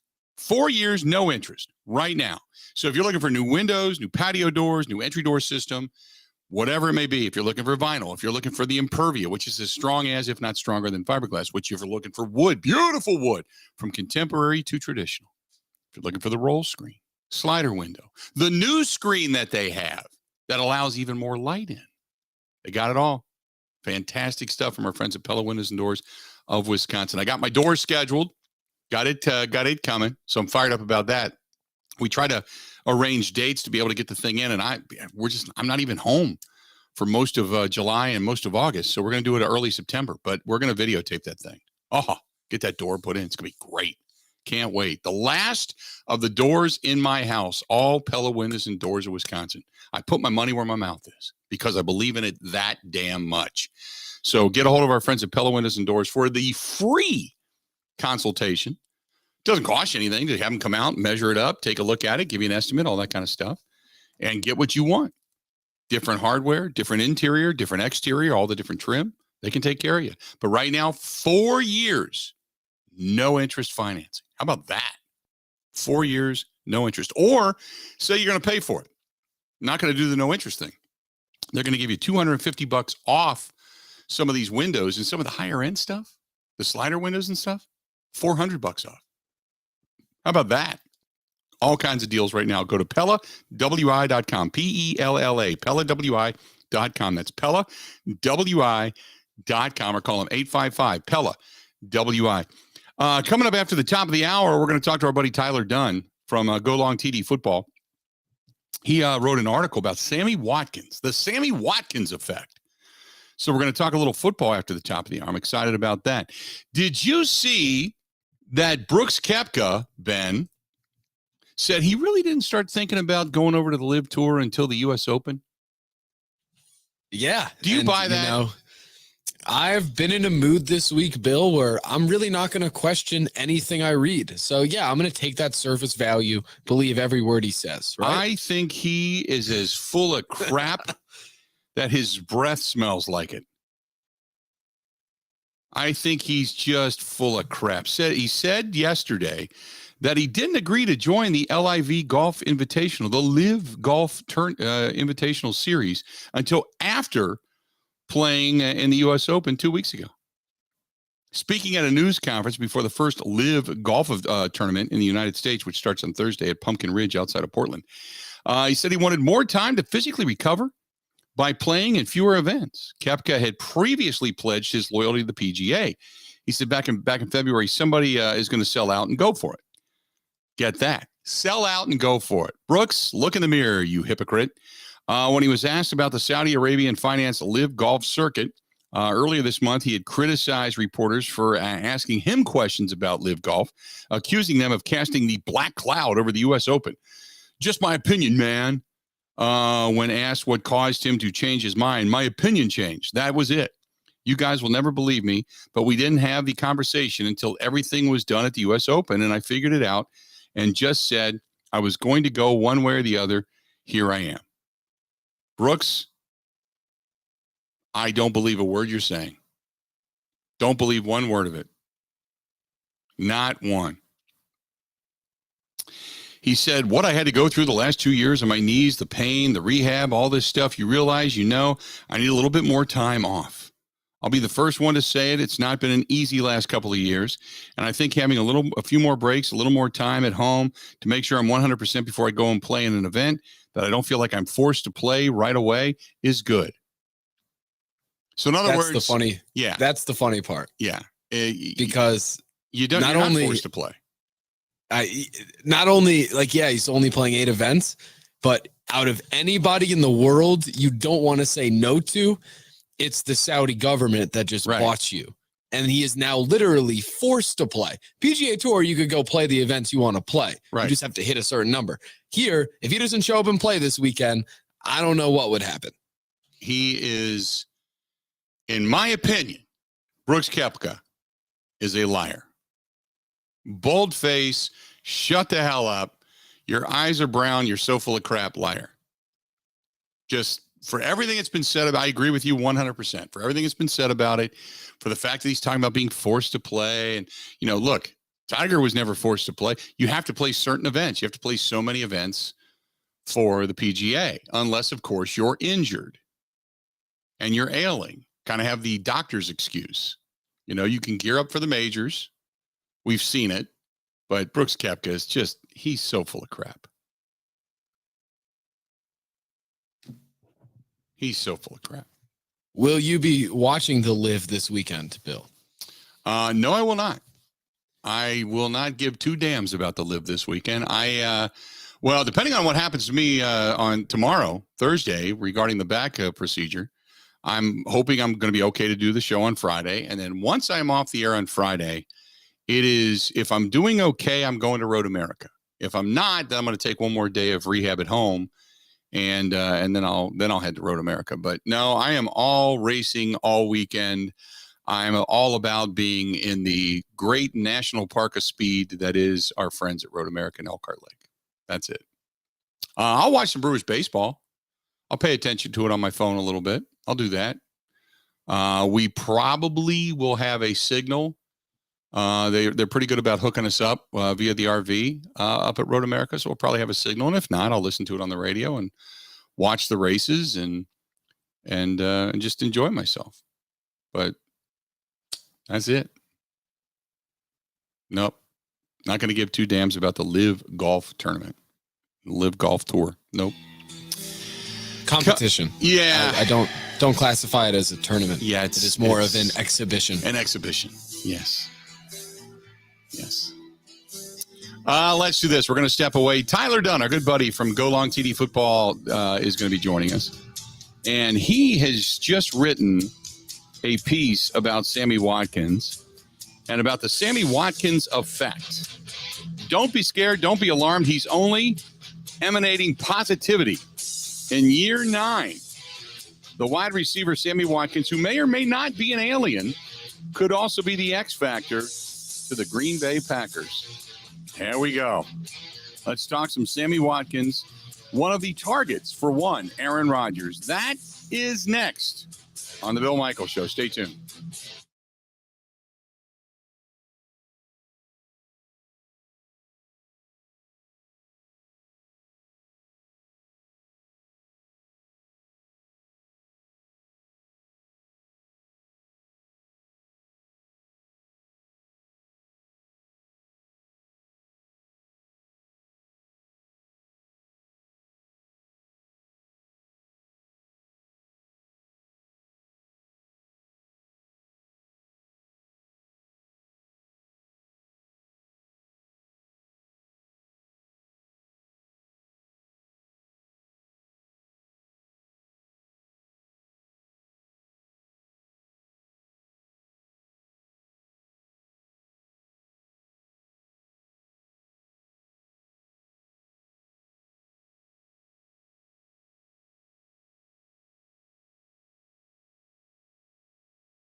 Bill, what's happening? Great to be back. How you been? I am doing well. I am, I got some back issues and some surgeries coming up, or some invasive procedures, as they call it. But that's okay, because I'll be ready to go come football season, and I'm looking forward to it. And you just wrote a nice piece about Sammy Watkins. Do you believe Sammy is going to be the X factor? Let's start there. I really think he could, and I get it, especially living here in Buffalo. I think people hear the name alone, and it comes with built-in skepticism. And you think about his foot, his hip, his glute, the ribs. I mean, he's injured just about every body part, and that continued on to L.A., Kansas City, Baltimore. He's in the year 9 though, and there's all this stuff on the field, and you can see it. I mean, even last season, there were moments. He had that Willie Mays-like over-the-shoulder catch in a primetime game, I believe, against the Raiders. I mean, he burnt Patrick Surtain, star rookie. He's leaping guys. He still has, parts of what made him a 4th overall pick long ago out of Clemson. He still has a lot of that pop to him, even at 29. But as we'll get into, I mean, it's everything off the field. What he went through here in Buffalo, nobody had a clue. I mean, I worked with the team's assistant GM then. He didn't know. I've talked to Eric Wood teammates. They didn't know. The head coach didn't know. Some of his closest friends didn't know. He was in a dark, dark place as those injuries kind of added up. Depressed, drinking every day. His brother who lived with him got tied up into a big RICO investigation. The feds got involved. It was bad. I mean, he was in a really bad spot. So to get out of that his way with some, pretty interesting research that he did to challenge his mind, I think you want that in your locker room. I think any team that's on the cusp of the championship wants a Sammy Watkins in there just to talk to teammates alone. So let me start with all of the astronomical things. And I say astro in the sense of almost smiling tongue in cheek, because he is a different thinker on the ultimate plane, isn't he? He really is. And when I wrote that story at Bleacher Report, gosh, it would have been early 2020 after he won the Super Bowl with the Chiefs. There was a lot of, let's just say, loud reaction, a lot of jaws dropping to the floor. And trust me, sitting across from him at that restaurant in Orlando, mine did too. I mean, it's not common. It's not the norm to hear somebody talk about being an alien and dying when he falls asleep and, surfing through the astral realm and manifesting outcomes in the physical sense, and entities or spirits kind of floating about that are good and bad and entering the body, and they want to experience life.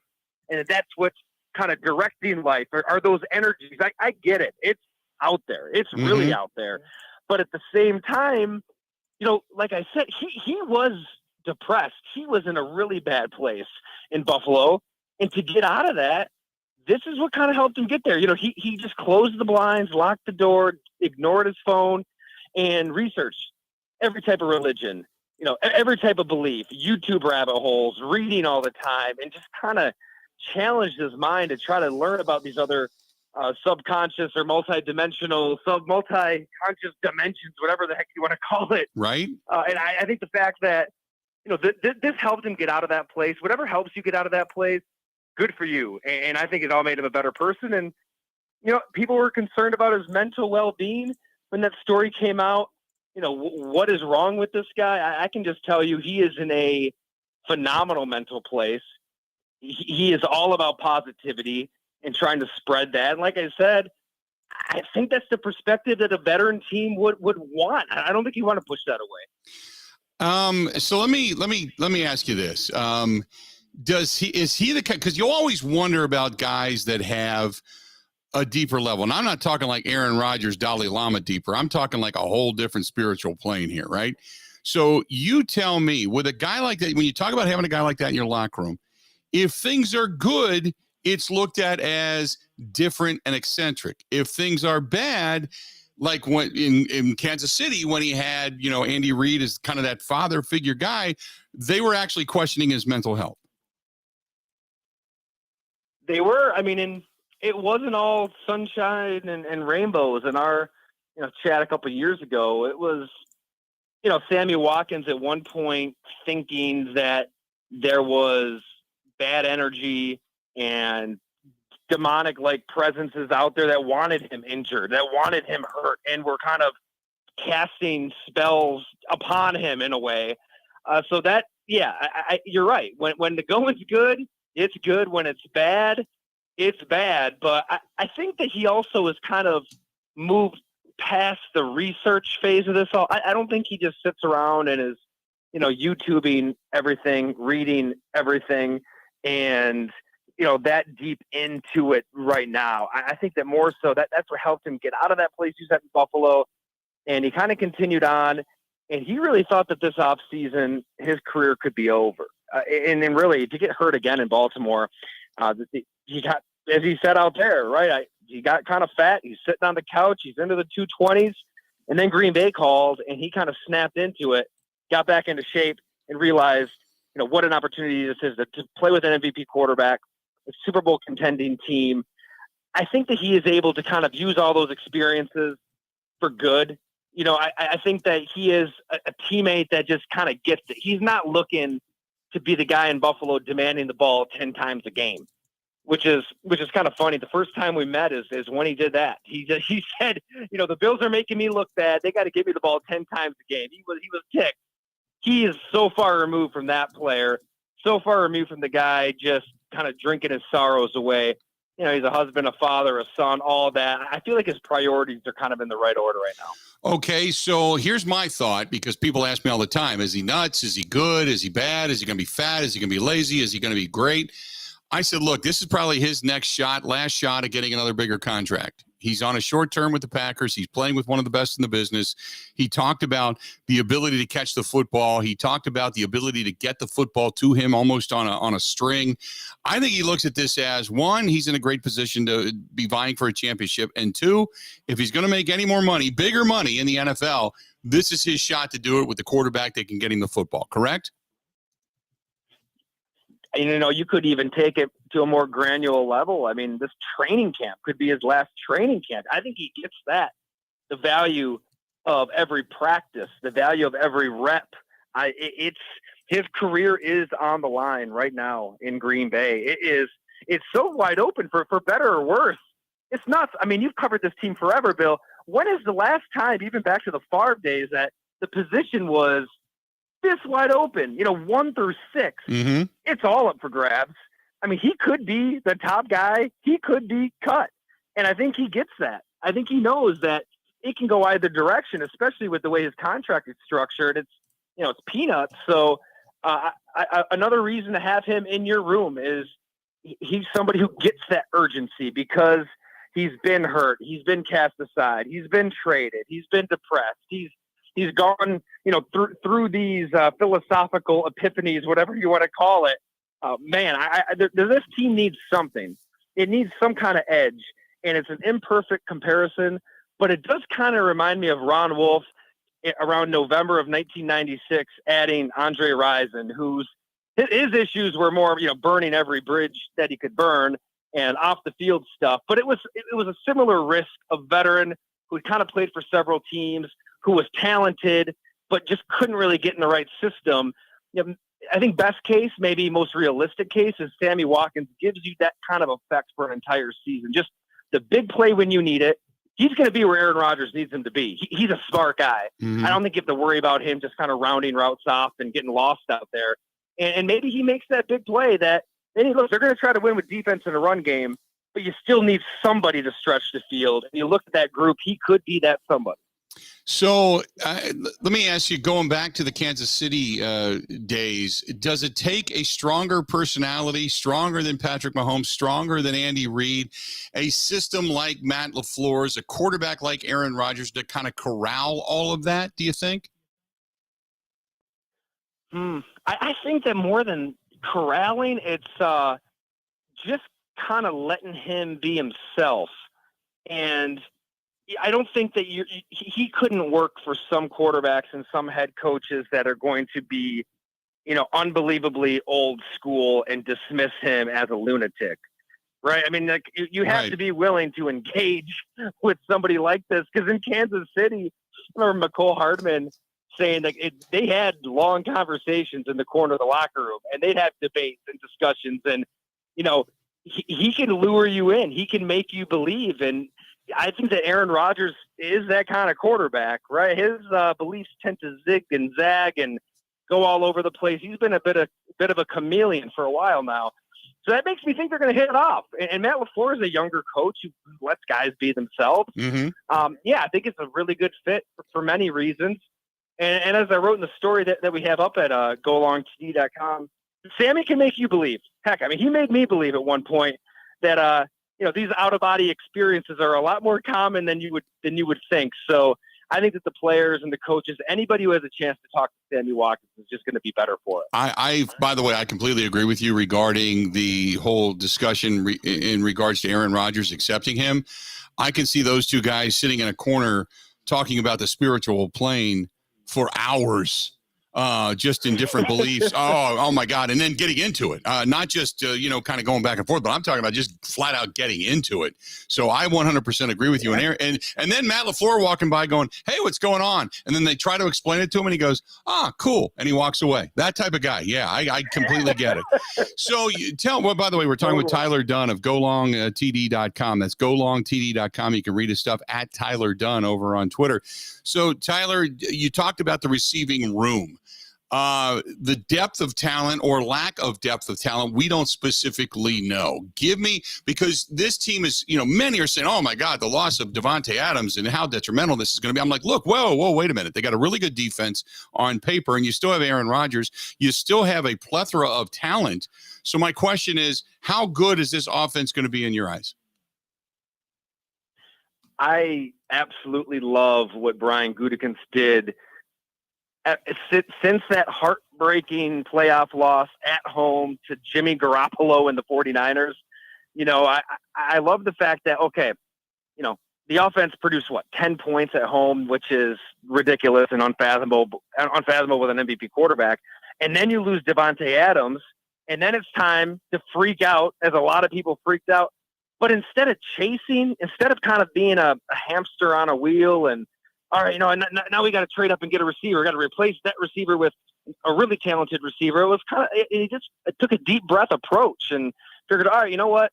Let's stop banging our heads against the wall, trying to win this way in the playoffs. They get dragged in these back alleys and they can't last 12 rounds.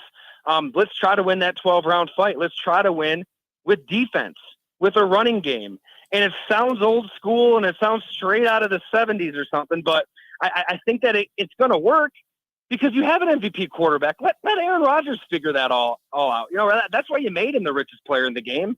Right? He should be able to elevate those receivers around him and put your focus into the defense. This is 4 or 5 years worth of drafts where you've really emphasized defense. I want to say, other than the Jordan Love draft, they've taken defensive guys at the top of the draft, and now those guys are getting older and are ready to turn a corner, in addition to the bargain bin shopping that paid off in a big way with Rasul Douglas, Devondre Campbell, the big money signings like Preston Smith.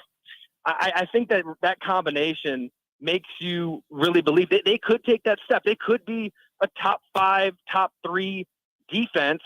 And then, offensively, hey, you've got maybe the best player in the game. They'll figure it out. Some of those receivers will step up. And, you're probably going to have to run the ball more. You're probably going to have to run the plays that Matt LaFleur calls more because you don't have that improvisation factor with Devontae Adams. If Rodgers can buy into that, why wouldn't they win a Super Bowl this year? I think it's a formula that can work. Real quick before I let you go, I was going to ask you, when it comes to a Super Bowl, many are saying that there's 4 other teams in the NFC. The Dallas Cowboys are really good. Tampa Bay is really good. LA is really good. You can go through a list of a couple. I'm thinking the Packers are probably in the top 4. Do you see what team at this point in time would you say is better than what the Packers are putting out there? Tom Brady returning didn't necessarily help. That's a team you figured, they're gonna reset again without Tom Brady, but they're right there. So I guess I'd worry about Tampa Bay, not necessarily worried about the Dallas Cowboys. They're always just kind of do what the Dallas Cowboys do.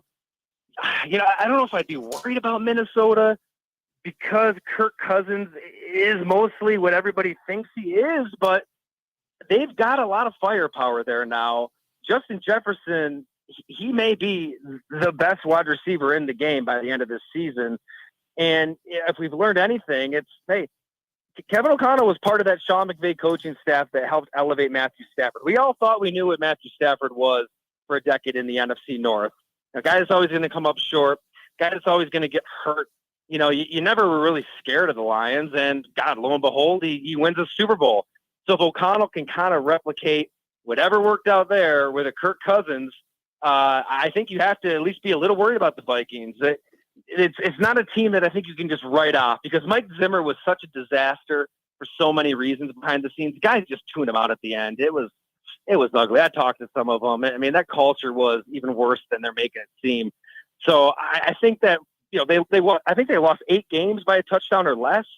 So maybe a culture change, a new coach, flip some of those I don't know. I wouldn't just dismiss the Vikings like we tend to do this time of year on this show, right? Right. Well, we normally do, but I agree. I just keep thinking to myself, Kirk Cousins in his entire career has one playoff win.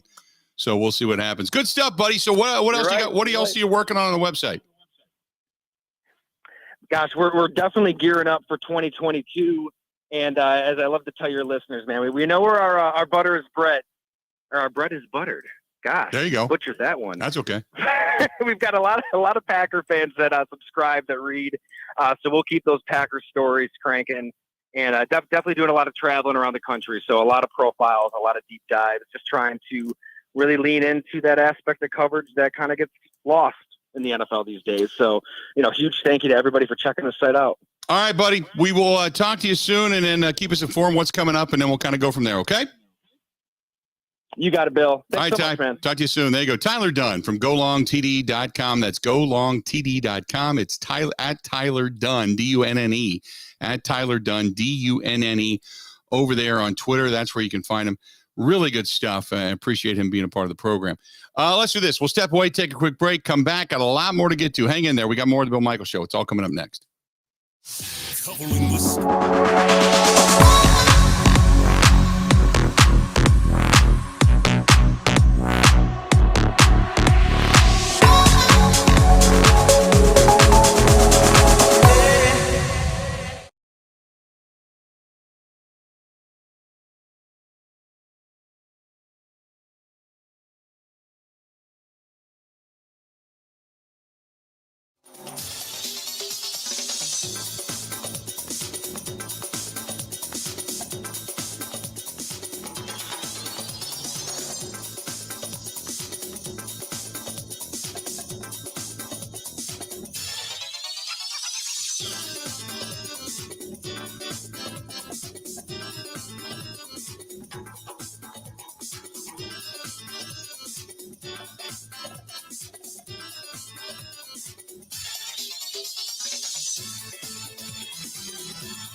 Want to make your summer even better?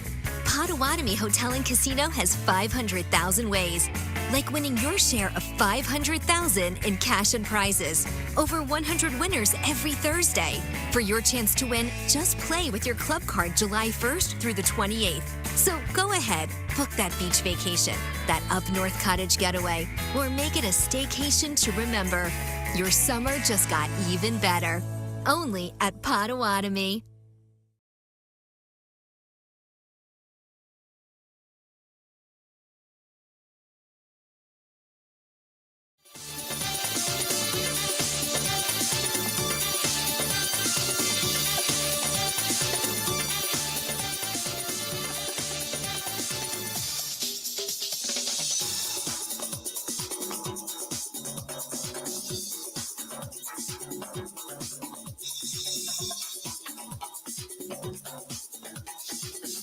Bill Michaels will resume in 1 minute.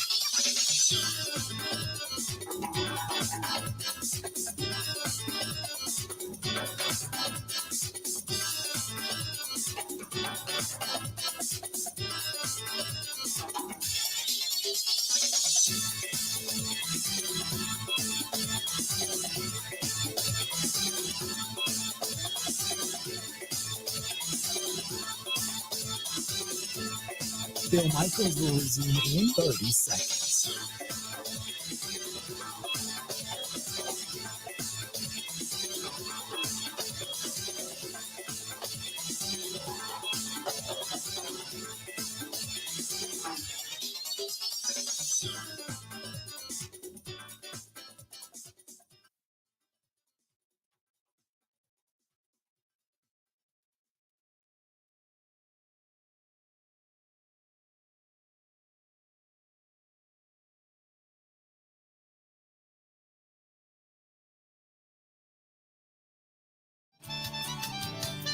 How we looking? Bill Michaels Show. We continue on. give you a quick update. Brewers, top of the fourth right now, down in Tampa Bay. They're up 1-0 on a Rowdy Tellez solo shot that hit the top of the center field wall and ended up going out. And that's where it stands as of right now. So good stuff there. Hopefully they can hang on and keep the win and get that 2-game sweep down there in Tampa Bay before they head out after today. This portion of the program brought to you by our friends over there at New Mail Medical, treating guys with ED all over the state of Wisconsin, well beyond the borders as well. And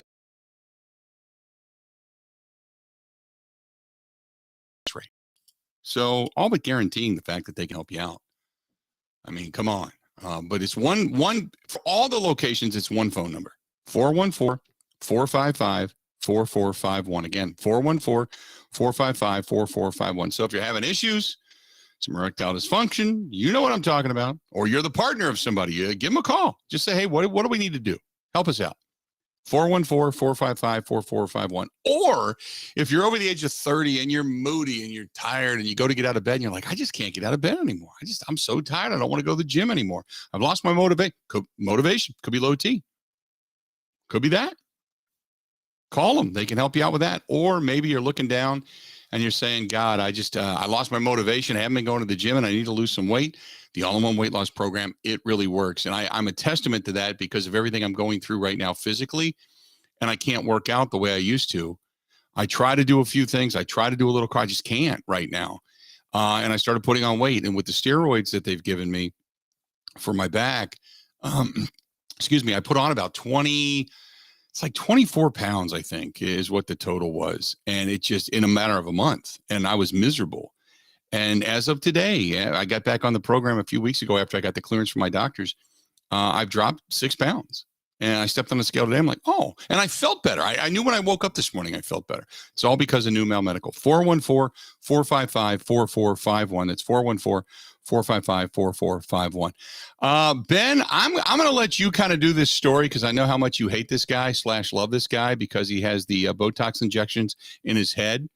But I saw the story you sent me about the transfer, Val Martin, the former Golden Gopher, and he goes after PJ Fleck. So apparently PJ Fleck is, as he puts it, the ultimate or hell of a car salesman, right?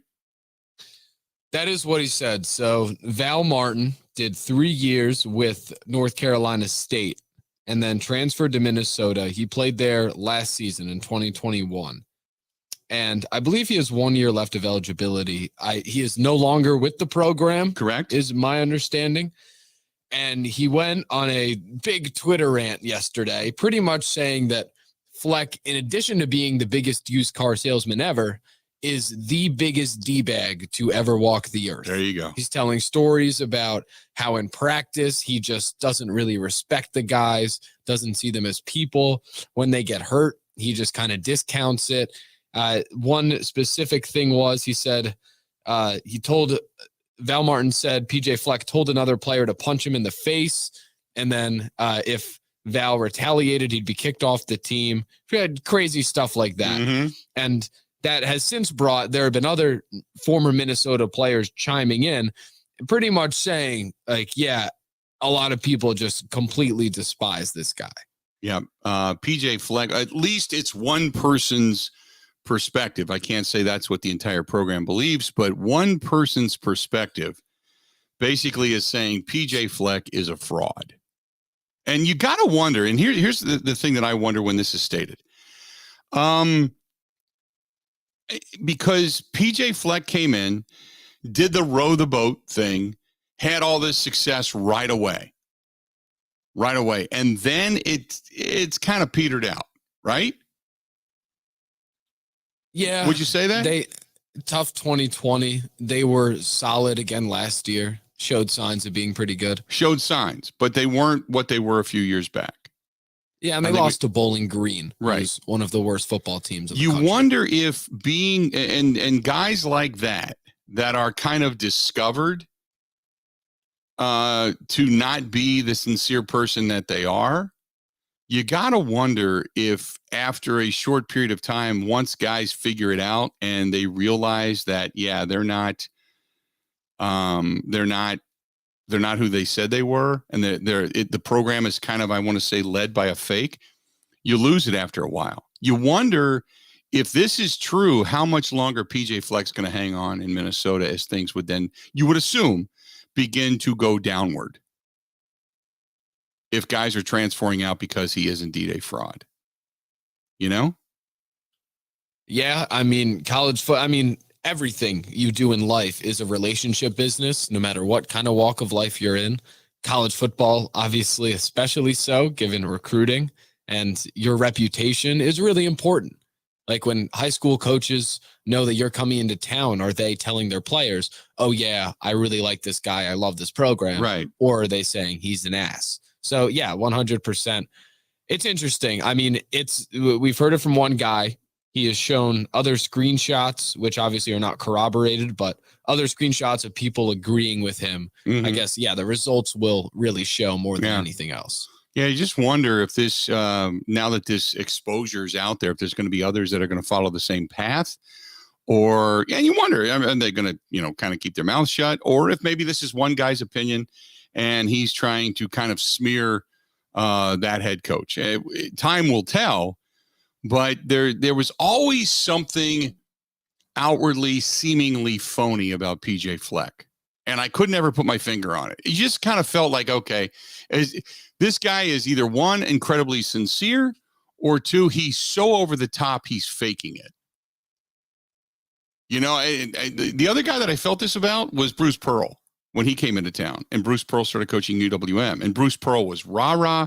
Bruce Pearl was, we're going to do this and we're going to do that. And I'm going to go out and I'm going to do this and that. And so I followed him. I mean, like literally followed him, not stalking him. I'm talking about followed him. I went out and did some things with him and got to know. And he was genuine, which is why he gets such a response from his guys. Now, he's done some things along the way that have pissed off the NCAA. Don't get me wrong. But he's genuine because there's guys like that that are over the top, that are Tom Crean was the over the top rah-rah guy. And then you come to find out after he left, when people started coming out of the woodwork saying, thank God he's gone. Because he was that way. He was the over the top, love to love you until the cameras are off, and then he just walked away from you. And he loved his players, don't get me wrong, but the rah-rah stuff began to wear on people. And some of the stuff that was being demanded and some of the stuff behind the scenes wasn't good. So Tom Crean left, went on to Indiana, and obviously has kind of, resurrected himself down at Georgia and has done a great job for it. Well, to a certain degree anyway. But yeah, you wondered if PJ Fleck was an over-the-top guy. But there's a lot of coaches that are like that in the college ranks, even in the high school ranks to a certain extent. But there's a lot of coaches that are like that. So anyway, go ahead. Zach Heilprin and I will be at Big Ten Media Days coming up next month. I think it's in 3 weeks, approximately. Yeah. I'm sure this will be brought up, and I cannot wait to hear how it is addressed. Now, when you say I'm sure it will be brought up, will it be brought up by you or Zach Heilprin? I don't think we will need to. If it comes down to it, I would love to ask him about his thoughts on all this, or maybe just his thoughts on the culture he has instilled. I look forward to that back and forth Q&A. I hope you break it up like Mike Clemens does. When Mike asks a question, leave Mike's question in there and then get the response and then maybe get a rebuttal. I want to hear that. That's what I want to hear. Hi there. I'm Ben Kenny, the Bill Michaels Sports Talk Network, all throughout the state of Wisconsin, and irritating the hell out of you over there in Minneapolis. Coach, can you respond to the fact that you basically been called a D-bag? No, the question has to be far longer. Okay. Are you going to read all the tweets? I'll read a book that was written about the tweets. Let me read all the tweets to you, Coach. What is your response? Ben who? And then that's when Zach stands up. It's Ben Kenny, man. I love it. No, I look forward to it. Zach's just there to see if the Botox was real. That's Okay. really the story that we're trying to hammer down at Big Ten Media Days. I don't know what else is important. Let some mosquitoes go. And if the mosquitoes bite him in the head and die, then they sucked up Botox. If they don't and they fly away, at least to live another, hour or two, then that what he's got going on via his forehead and his face are real. Is that how that works? That's how that works. If the mosquito bites into the Botox is toxin. So it will kill the mosquitoes. right away, instantaneously. They'll be stuck to his face. So there you go. Have Zach take in a one of those mosquito traps, let him go, and see when one lands on his face, if it just stays there. After it's bit him, if it just stays there, instantaneous death. Did you know that? I'm sure I did not know that. Okay. Learn something new every day. I mean, I knew how to kill mosquitoes when you pinch the blood vessel and then they get stuck and then they blow up because they just keep sucking blood. Right. But yeah, I'm sure there's a metaphor in there somewhere with the state of the Minnesota program and the blood sucker that sucking is Botox. Yeah. Okay. There you go. Let's do this. We're going to step away and take a quick break. This portion of the program brought to you by our friends at Bud Light. The Bud Pavilion back at it again tonight. Here we go. Another great throwback classic rock night. The almighty Vinyl taking the stage tonight out at the Budweiser Pavilion at the Wisconsin State Fair Park. Gates open up at 6. Live music starts at 7. Cold drinks, hot food. Spread the word. Going to see out there tonight at the Wisconsin State Fair Park. Almighty Vinyl taking the stage tonight. Should be a good one. In West Dallas, in the State Fair Park, and the Budweiser Pavilion, all brought to you each and every week by our good friends over there at Bud Light. Bud Light is the official beer sponsor of the Bill Michaels Sports Talk Network. Stay tuned. We got more coming up right after this. Covering Wisconsin sports like a blanket. This is the Bill Michaels Show on the Wisconsin Sports Zone Radio Network.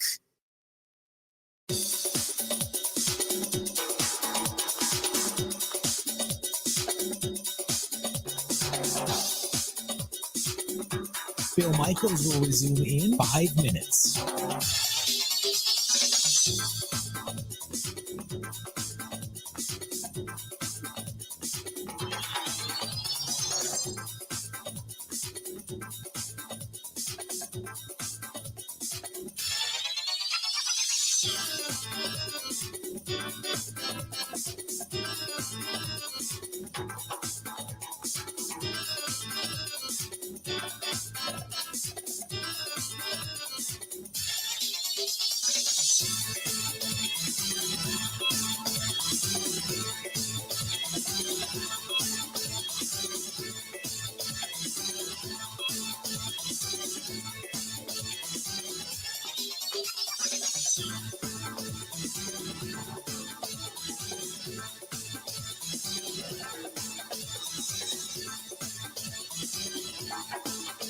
Bill Michaels will resume in 4 minutes.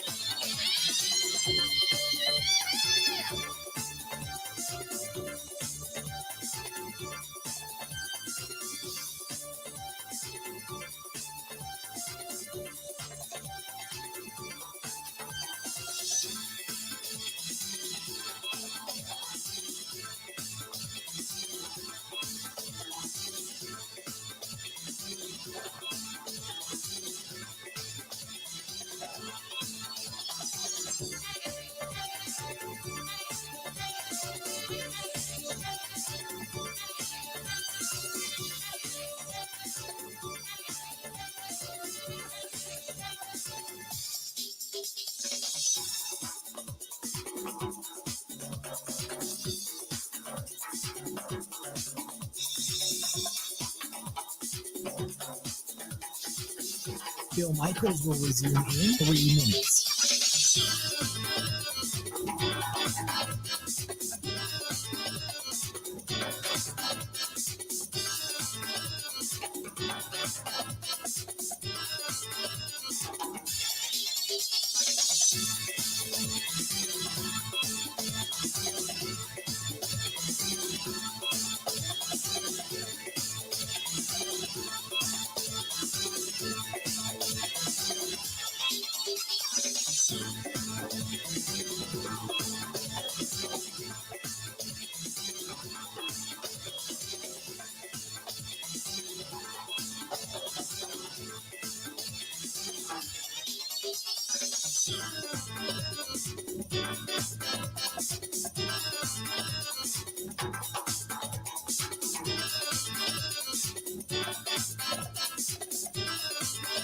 Bill Michaels will resume in 2 minutes.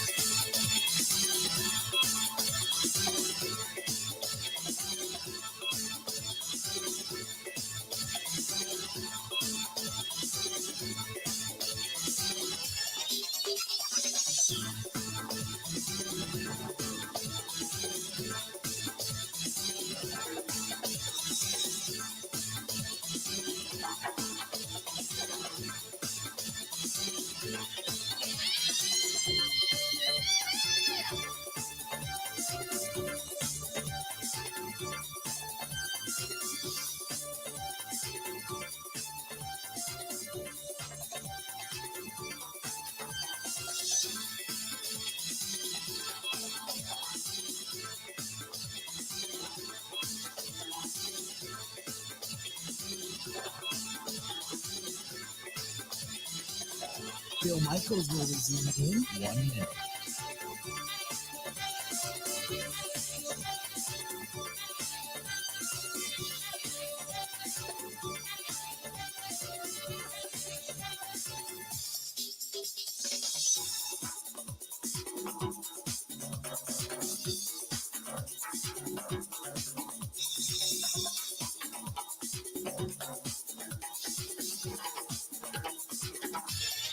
Bill Michaels will resume in 30 seconds.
mouth, chewing gum, putting it in their mouth, and then spit it out, and then got to throw the gum.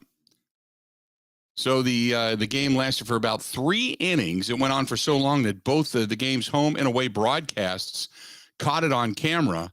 There is 10s, 20s, 30s pieces of gum, chewed gum on the field. And they thought it was funny and they thought it was cool, aiming for the sprinkler head. Here's the thing. You want to stop that? Because it really is kind of gross. The Yankees play-by-play man, Michael Kay, noted what a headache it must be for the New York groundskeepers to eventually go and have to clean up chewed gum all over the field. And I'm gonna share this thing too. But nevertheless, when you look at it, think about the guy that has to go clean that stuff up. And ball players, they don't care. They don't give two damns about it. Not one bit. You know why? Because they don't have to. Because they don't have to. Not one bit.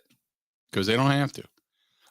This is the Yankees broadcast of it. Oh, that's kind of gross. If you don't know what the bubblegum game is, Michael, what they do is use this to pitchers as you see them down there playing this gross game. It's like golf. It's like frisbee golf. They find a little marker on the field and then they toss the gum and almost as if they're playing frisbee golf. So. And that's all chewed gum. It's all chewed gum.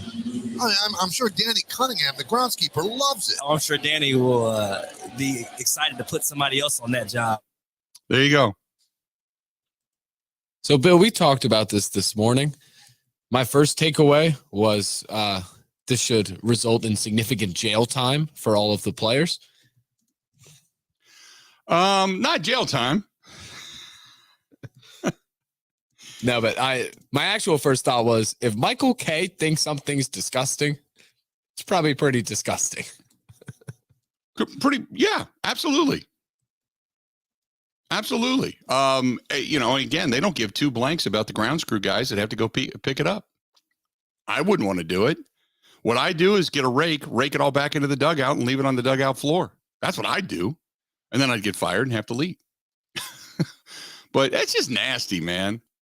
That's just nasty. Yankees players just chewing gum and then spitting it out at a sprinkler head on the field.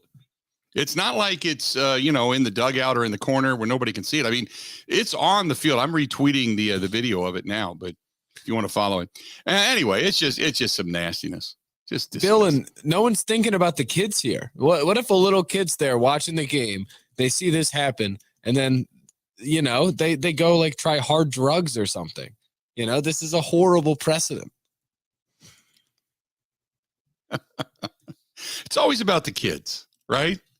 I've always said you got to think about the kids. You got to think about the kids, right? Yeah, sure you do. The Yankees think long hair and beards and tattoos are what's going to damage our youth, which, it's kind of a joke. I don't know. Look inward. You guys are throwing gum. At least throw sunflower seeds. They're part of the earth already. Right. No respect for lawn care. No respect for the kids. Jail time. No respect for lawn care. Now, here's the thing. What about sunflower seeds? I've always been fine with that because at least in my shallow brain, they were part of the earth at one point. So it's kind of like they can be composted. Gum, I feel like, is this, plastic. It's impossible for it to be digested by the earth, if you will. Sunflower seeds, I feel like, are already part of the earth, baseball, grass ecosystem. Sunflower seeds, though, when they spit them, they got to be cleaned up, right? My thought was always, and I wasn't playing on a major league baseball field. It wasn't kept up that well. My thought was always, they'll just, go into the ground. They'll help more grass grow. But they don't leave them in the dirt. I mean, somebody's got to see that you can kind of sweep and scoop up. Chewed bubble gum is a little different. It just is. It goes back to my opinion of what is and isn't. And you can make the argument, well, they spit sunflower seeds, therefore those are saliva filled, therefore those should not be spit onto the field, therefore why are you getting bent about the bubble gum? I agree. However, I look at it as two different entities. Let's be honest. If you got to sweep up or rake up a little bit of sunflower seeds and put it into a dustpan, not a terrible thing, right? I think we can all agree on that. Sunflower seeds. It's a seed. It just, whatever. Piles of bubble gum, chewed bubble gum. That's just a nastier mess. Yeah, and I did some research. The punishment for littering in New York City, it is between a $250 and $1,000 fine for the first conviction. So you're saying to fine them? No. Keep in mind, these guys have thrown at least 30 bubblegum pieces each. That's $30,000. Between $250 and $1,000 for the first conviction, with a possible 8 to 24 hours of community service, multiply that by 30, you're talking about jail time. There you go. That's all I'm saying. So you're thinking what they should do is put the Yankees players in prison. 100%. Is that because they are the best team in baseball? Maybe. But see, this is the reason you tune into this program. For the logic that is. Stay tuned. We got a lot more of the Bill Michaels Show coming up next. Ready? This is the Bill Michaels Show on the Wisconsin Sports Zone Radio Network. Wisconsin isn't snobby, snooty, or pretentious. It's Midwestern charm at its finest. And that's exactly what Forgotten Fire Winery in Peshtigo is all about. Fun in a bottle without the attitude. You can find their full wine and cider lineup in their tasting room or in liquor and grocery stores throughout the state. The winery is a great place to get away for wine and cider tastings, great live music, and private events all year long. Remember, any time is a great time for Forgotten Fire wines and ciders. Wisconsin wine made from Wisconsin people.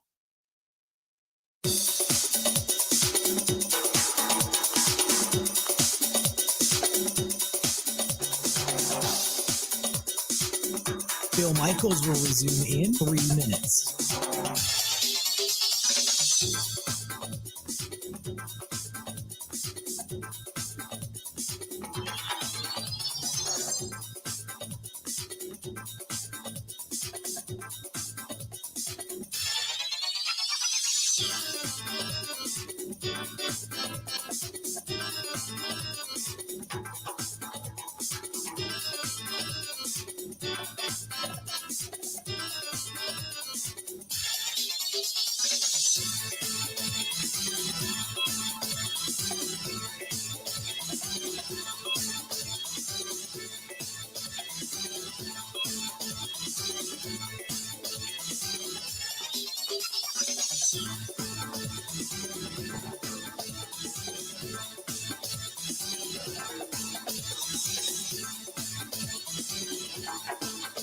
Bill Michaels will resume in 2 minutes.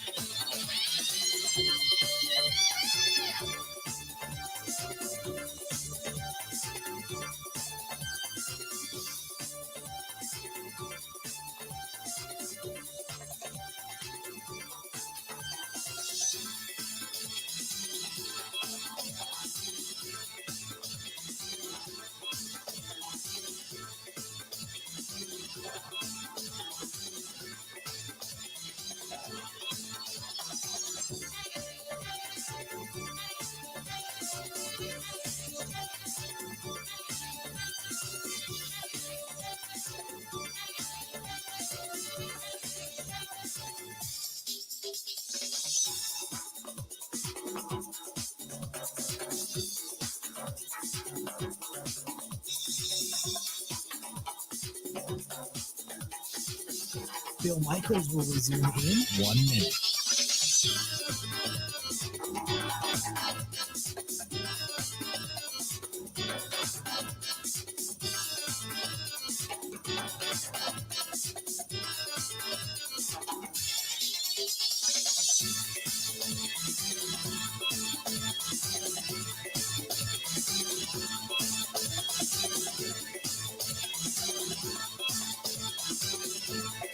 Bill Michaels will resume in 30 seconds.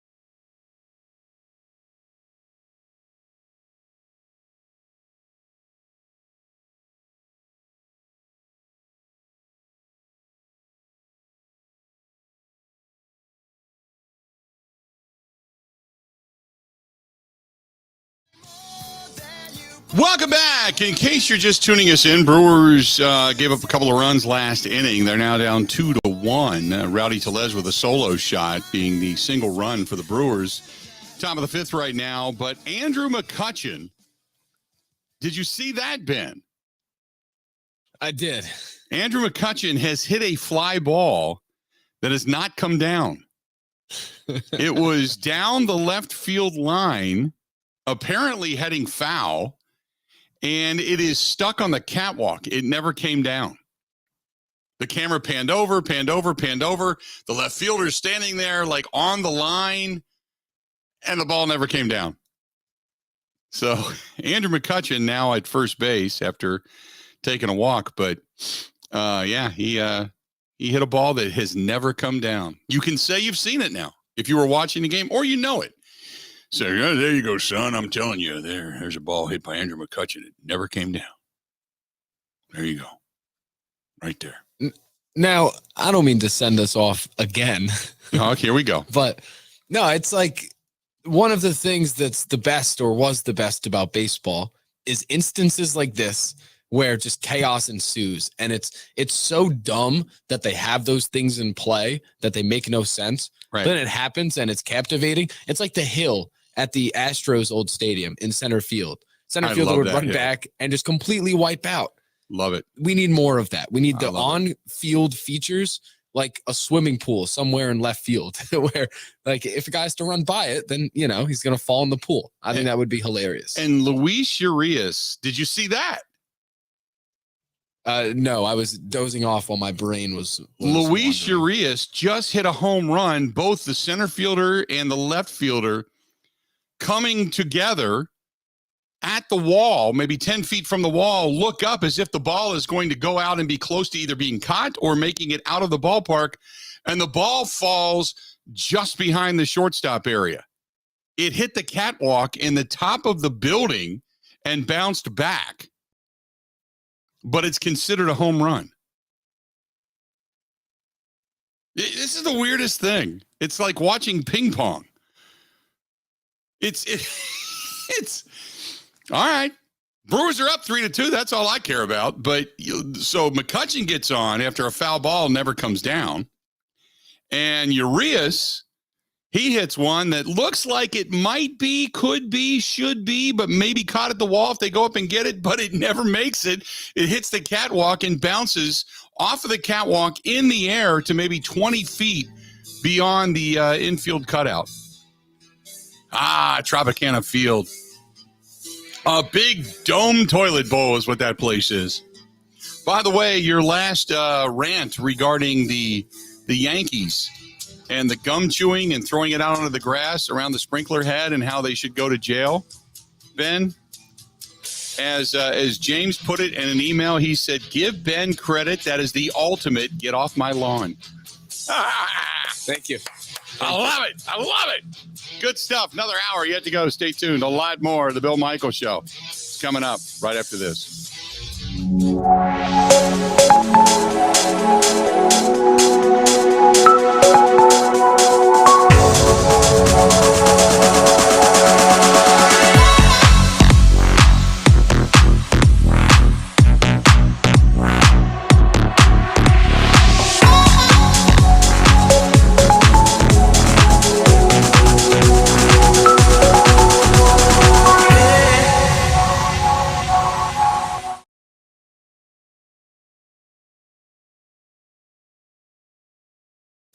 This is a Wisconsin Sports Zone update. Well, NBA free agency will kick off tomorrow night. Players and teams have until today to either pick up or decline options, and there's one of note for the Bucks. Forward Bobby Portis, if he declines his player option as expected, he'll be an unrestricted free agent, able to sign with anyone.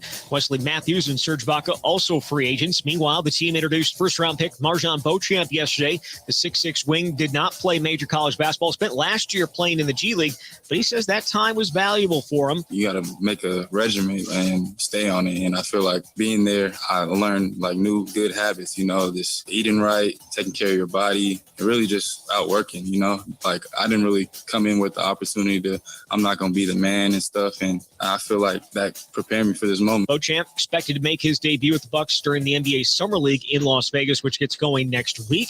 Meanwhile, Brewers back in action today as they close out a quick 2-game set against Tampa Bay. They've won 3 straight, coming in 8 of their last 11 overall. After today, the Brewers will head to Pittsburgh to face the Pirates.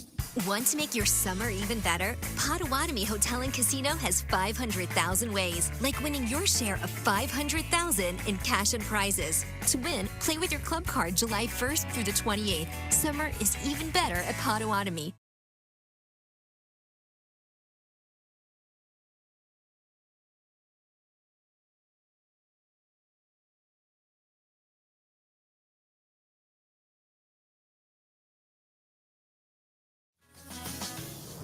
Well, the Packers announced tickets for their annual Family Night practice inside Lambeau Field are now on sale. It's going to be held August 5th and get underway at 7:30. Tickets are $10. And finally, Wisconsin volleyball star Dana Rettke was named the Big Ten Female Athlete of the Year today. She held the Badgers to their first national title last December.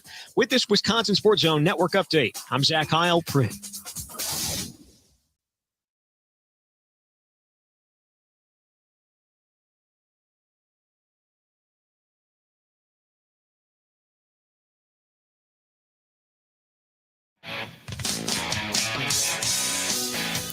Hour number 4 of the Bill Michaels Show. How we looking? Glad to have you. We're looking pretty good. Got a nice note here from your daddy over on the email inbox. Actually, it's Steve, and then it goes on with his actual email address, but it says "Yo Daddy" is his tagline. Anyway, he said, "Hey, Unit, took your advice last weekend. Went up to the Four Seasons Island Resort. Had a great time. Barb was a fantastic hostess. Had a chance to talk to her and her son. Did not know that he did the tours up there, which Steve does. He's a good kid too, and takes you on the waterfall tours. Really good fun." He said, "But your buddy Todd was really cool. Bought us a drink down in the bar downstairs. They had some crazy karaoke going on. Had a chance to meet them. They had very kind words to say about you, as did I. Great program, but wanted you to know, Four Seasons Island Resort, you are correct. A hidden gem in the state of Wisconsin." And that is from Yo Daddy. Steve, appreciate it, man. I've been telling you for a long time about that place, and it is really cool. The people are great, and now, Steve, what you didn't tell me is, did they give you the Bill Michaels 15? So if you go to Four Seasons, whether it's going to the website, emailing our girl Barb, maybe if you're just going to call them up and say, "Hey, you want to book a reservation?" Now it's so easy because we do it right there, right then and there.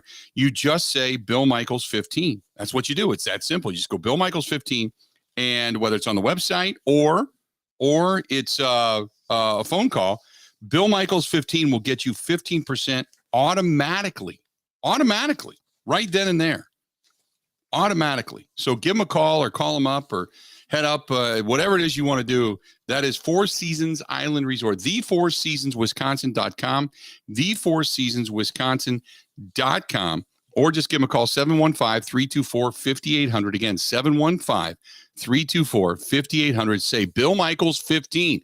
Got to say it, got to put it into the website, whatever, and they'll give it to you right up front, right here on this network. Why not take an extra 15% off? Plus, it's just a hidden gem. And thanks so much for the email. I love it when people email me about where we tell them to go or where we tell them what to try, and they go ahead and give it a shot because they heard it here. And then they say, "Hey, it was either a really good experience." I've even had some people that said, "Hey, this wasn't great." So I forward it right on to management. I forward it right on to the owners, and I'll say, "This is what it is." Not that we've ever really had one for Four Seasons, but I have had, one or two along the way for people that did services or such. As a matter of fact, I had one gentleman that had sent me a note about Pella and about some of the installation. He said, "Hey, they left some stuff here." It was stuff that it was tools. And he said they didn't clean it up. And I sent it over to Gina. Gina got a hold of the installers, and like that, they were back there the next day. They needed the tools. They just flat out forgot them. But the guy got a hold of me, and it all works. So I'm telling you, I love it when people get a hold of us and say, this is the reason we went there, and it worked out, and it was great. So thank you so much, Yo Daddy. better known as Steve, over there at Gmail, and I'll got the rest of it. I'll keep it quiet, but really good stuff. So thank you so much. 877-867-1670. You hit us up, 877-867-1670. Our buddy Rick says, look, you can at least put gloves on and pick up gum. Talking about the Yankees spitting gum all over the field. You can at least put the glove. He said, try cleaning chew, meaning tobacco, off the inside of the walls of the dugout facing the field. That was a job we were given for bad behavior back in high school. That's nasty, Rick. Really? That's some nasty stuff. Now, I have to admit, when I was young, and my mom let me, that's the funny thing, because my mom was so anti-smoking it wasn't funny. But my mom let me. I had tobacco. I had chew back when I was in like freshman year of high school. Everybody did it. It was no big deal. You could go buy it. Ben, did you ever do that? I dabbled. Did you? Yeah, I mean, I played baseball, all throughout everybody childhood. Did. It was kind of the thing to do, and I did it because it was the thing to do, but I hated it. And then when they came out with Copenhagen and they came out with the mint flavored, and then in the packets where you weren't going to swallow all this stuff, then it wasn't terrible. But, and even then I wasn't a fan, so I just quit. Right when I got done playing, it was like, that's it. I'm not doing that anymore. But yeah, oh man, it was not good. I mean, God, how racist was it to have Red Man chew? You don't even remember that, do you? Oh, I do. Red Man chewing tobacco with the picture of the Indian on it? Oh, yes. How racist is that now? That would be just completely shunned in today's society. Not only is it a tobacco product, but to call it Red Man. But it was Red Man and Beech Nut. Beech Nut, mint, right out of the pouch. You folded it back up and you put it in your back pocket, And I'll tell you this, if you ever swallow that, get ready. It is a hurl fest. And every baseball player's know. Did you ever swallow it by accident and get sick? No, I came close. Yeah, I dabbled. It was, very low quantities, if you will. I was a catcher too, and it wasn't allowed where I played high school baseball. It was where I played summer ball. Yeah, but the high school it very much frowned upon, so it had to be a little sly. Gotcha. See, it was where I played. We could chew it. I played first, and I was playing in a tournament, Hobner Field. Never forget it, Hobner Field. Look it up. It's in White Oak, in the Cincinnati area north, and they have a thing there called Storm Club that plays. There's Legion baseball basically, and I played on an All-Star Legion team, and we were playing in an All-Star game at Hobner Field. Line drive, one hop. I don't know what it hit to this day. And it should have been a little one hop, quick scoop, trot over to first base. And instead it hit and went straight up. Hit me right in the beanbag. I mean, cup and all. And I was down, but I swallowed my chew. And to this day, everybody thinks I threw up because of the pain. Oh my God, look at him. He's in such pain. He threw up. No, it's because I swallowed a mouthful of chew. I mean, I laid on the ground and it hurt to throw up because you got hit right square in the beans, and then you're throwing up, so you're heaving as well. And it was just catastrophic. It took me a good 10, 15 minutes to kind of get me back together and then kick dirt on where I got sick. And it was disgusting. You talk about having disgusting things on the field. It was terrible. And then you got to come out after you throw the dirt on it. It becomes kind of a clump. Then they come out and scoop it up and get rid of it. But yeah, I remember that back in the day. That's a lot more graceful. If you hear some of the stuff in the middle of games that happen with the Ben Kenny Summer League team, you would think we're the Bad News Bears. There was some heinousness. We would fund our tournaments by throwing keggers and throwing parties, and that's how we would buy our way into tournaments. It was actually smart. We made a lot of money. Sure. But then we would get there, and naturally we'd be really hungover every morning when we went to play because we were up all night raising money to enter the tournament. So then we had this big guy that played first base, This one tournament, he ropes this double. Great hitter, not the most fleet of foot, but not, that slow. And he runs to first base, and our coach, go to second. It's very clear in the gap, easy double. He probably can't run to third anyway. He would get too winded. Right. And instead of taking the turnaround first base, he just runs straight right to the fence that separates all of the stands in the field and throws up for 15 minutes. Oh my because God. he drank too much the night Oh before. my God. See, I never had that. Because we were pretty competitive when it came to Legion Ball. We were pretty competitive anyway, but we were pretty competitive when it came to Legion Ball. So I know I never had anybody that got sick. I mean, I had a few guys that maybe got sick behind the bench, but yeah, man, that's never did that. Yeah. So it hit me square, and that was the only time I ever got sick. Yeah. Big League Chew. Yes, Andrew, you're correct. Big League Chew, the bubble gum. They still make that, by the way. You go to Dunham's, they've got it at Dunham's. Big League Chew was cool. I loved Big League Chew. I think that's what they chew. Goods wasn't as that? well. Yeah, Dick's has it. Yeah, you're right. Don't they have that? Was that in the movie The Sandlot? Big League Chew? I think definitely. I forget the chew that they were chewing when they all threw up on the roller coaster. I don't remember that. I don't know Good if it was point. specific, but Yeah, good point. I don't remember. But Big League Chew. Yeah, I love that stuff. And the Big League Chew, the cotton candy, the blue cotton candy was fantastic. Turned your whole face and your lips blue. Big League Chew. Good call. Nice. Good stuff. 877-867-60. Yeah, the porn bots are back. I get it. No! Paul Allen, ladies and gentlemen. You know what we need, Bill, is we need someone to figure out what it is. Like a catch in the NFL. Right. Honestly, I forget the other example that's been persisting throughout. Times to bunt. Okay. It's your definition is you know it when you see it. Okay, I got to tell you this. Do you follow the Iron Sheik on Twitter? Oh, God, no. Okay, the Iron Sheik is a mess. Okay, and it's the most, I don't even know if he puts it out there. I got to think that he does. It's the most vulgar stuff, right? And I'm a fan of Styx, right? The band. So he puts out just now from the Iron Sheik. He says, "Hello, Styx. If you need to ask someone more than 3 times to come sail away with you, then you clearly don't get the message that she doesn't effing want to sail away with you."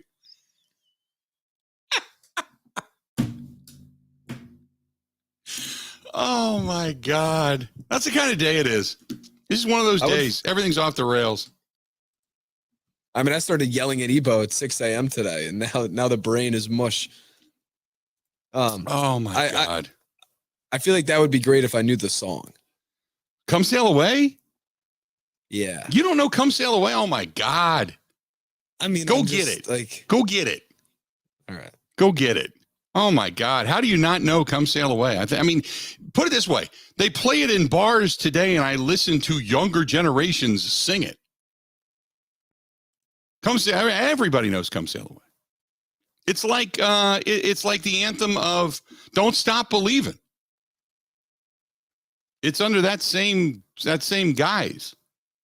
Oh yeah. You'll recognize it when you hear it. 877-867-1670. 877-867-1670. You want to hit us up? Feel free. Go ahead. 877-867-1670. Give us a shout. We'd love to hear from you.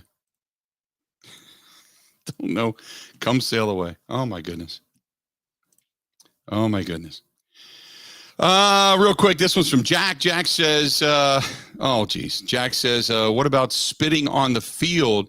You would find chew all over the field. That's difficult to pick up as well. I get it. I get it. It's not necessarily what you want, but yeah, chew dries out though. First of all, chew is actually a leaf. and it dries out. And it's easier to pick up or kick apart and just kind of grind into the field once it dries out. Now, you don't want to spit it right there in front of second base where somebody goes head first into your ball of chew. I get that, but, yeah. Okay. 877-867-1670, 877-867-1670. Hit us up. Let's do this. Did you find Come Sail Away? I found it. You don't even sound enthused. They play this at bars? Yeah. No, I don't want this to come off wrong. I'm musically ignorant. This isn't a shot at anybody, but that's not my type of No, it's once it gets going. You got to wait to the second half, and it gets cranking. Then you get to it. But yeah, Come Sail Away, man. That's a classic. In many, I see what you're talking about in minute 3. You are such a turd, man. We're going to go ahead and take a quick break. Stay tuned. We got a lot more of the Bill Michaels Show coming up right after this.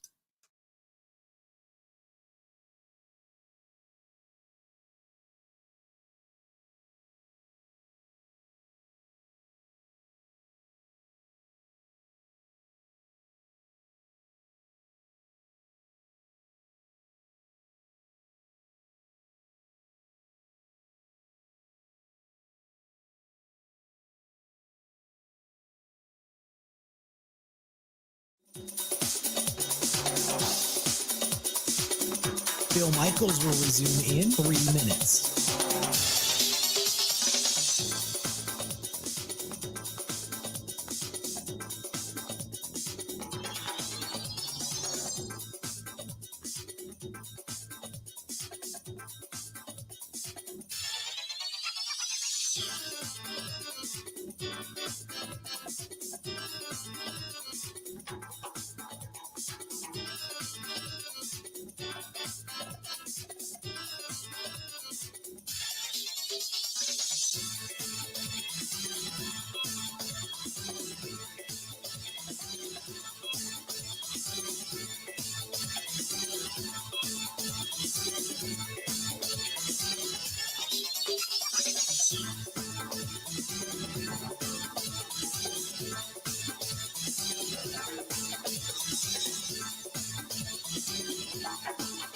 Bill Michaels will resume in 2 minutes.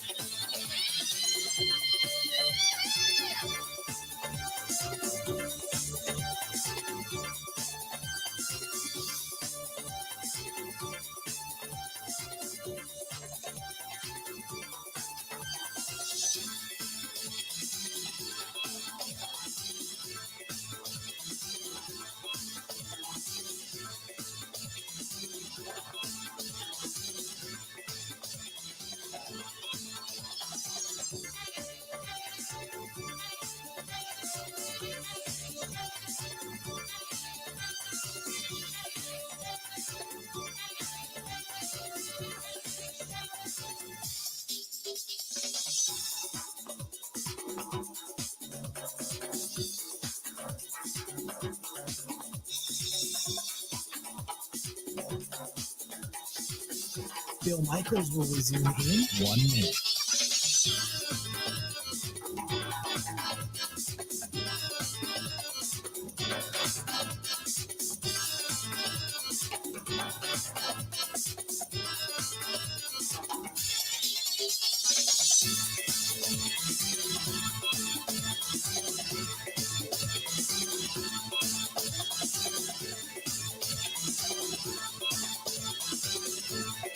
Bill Michaels will resume in 30 seconds.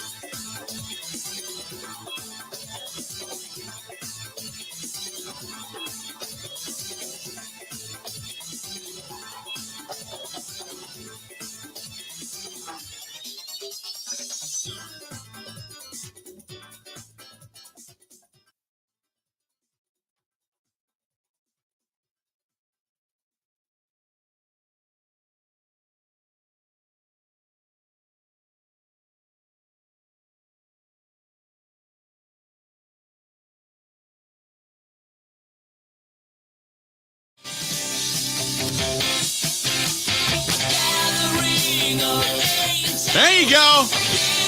There you go. Now you got it. Love it. So you got to say "Come Sail Away" at least 3 times. It's like bringing Beetlejuice back. But according to the Iron Sheik, if you have to ask her 3 times to ask you to come sail away, then she doesn't want to effing go. Oh my goodness. I will say this: the train is completely off the track at this point.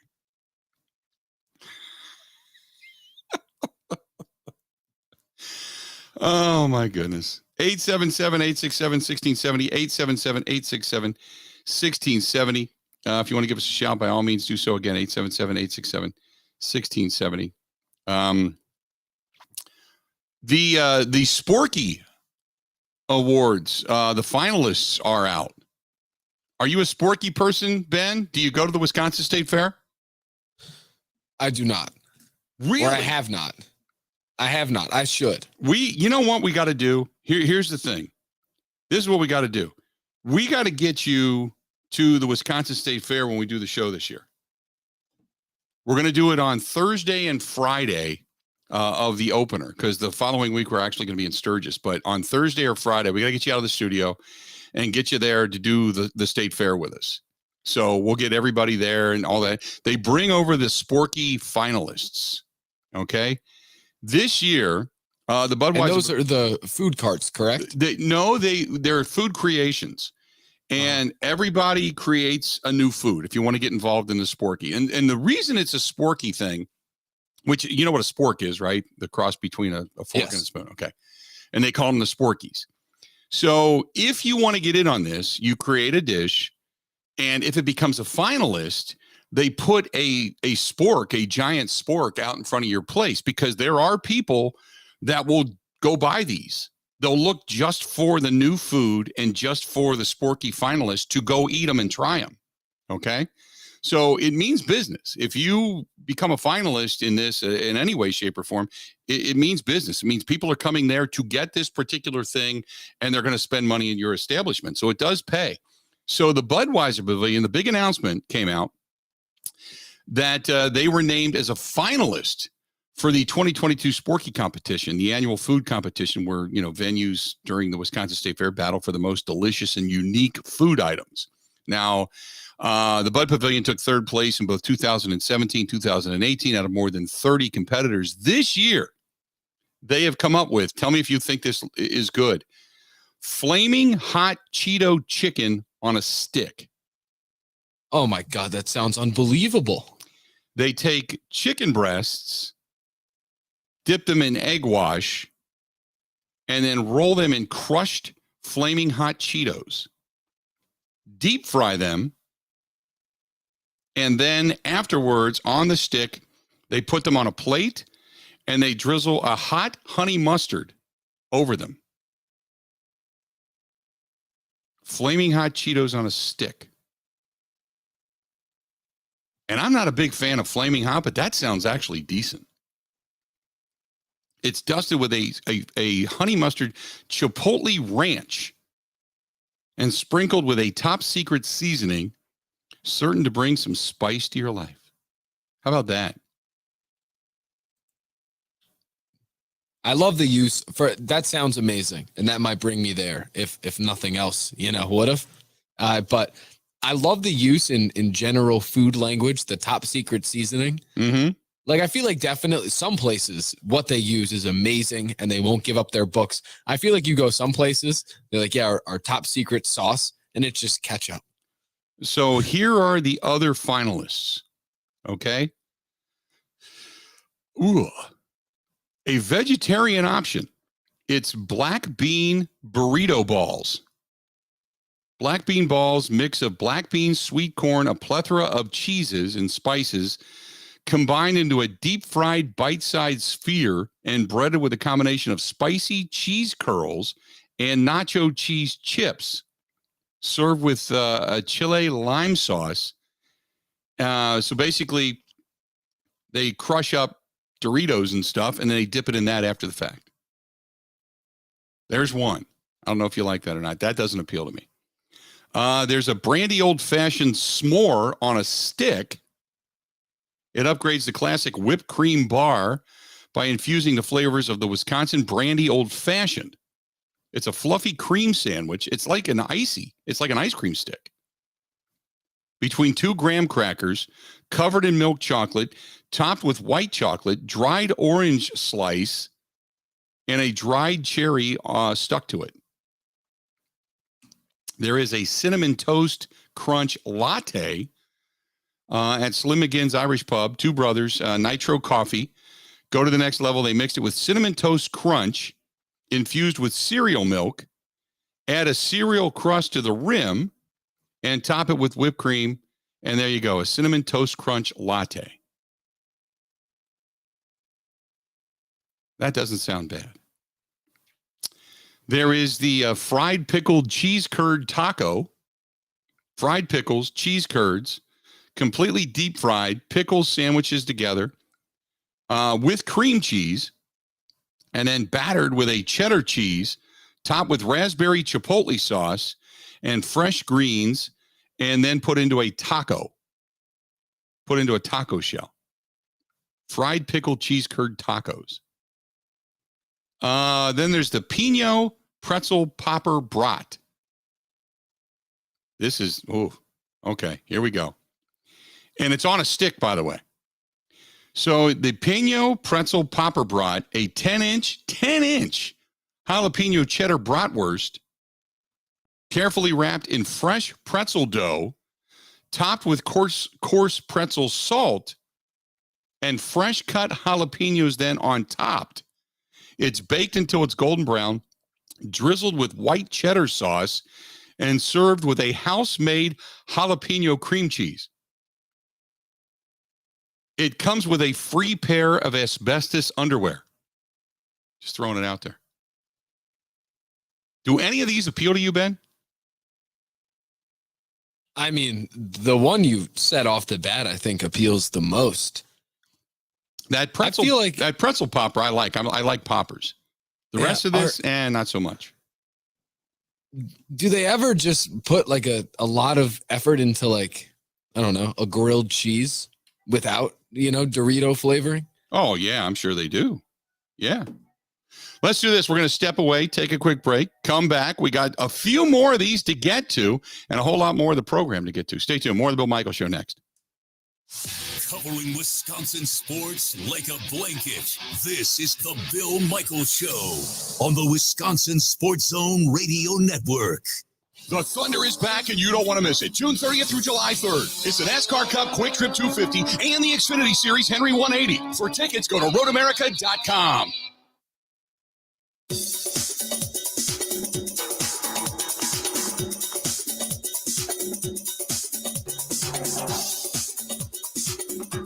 Bill Michaels will resume in 5 minutes.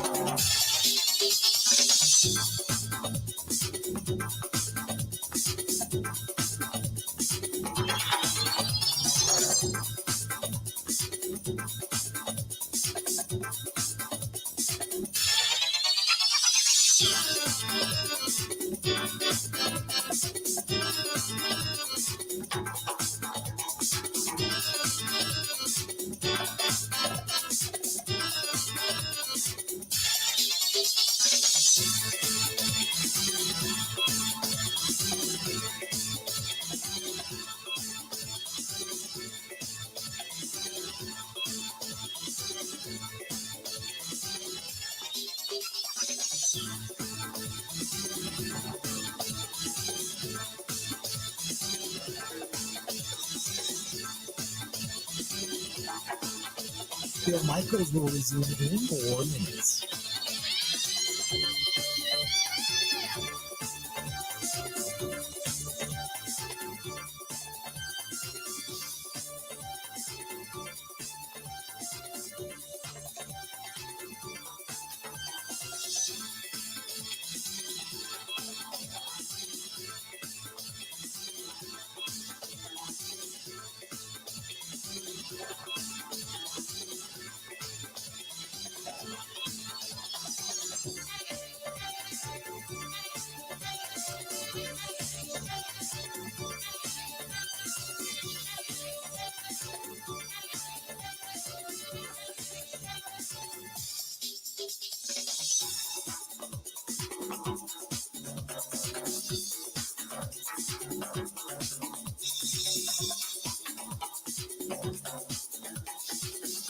Bill Michaels will resume in 3 minutes.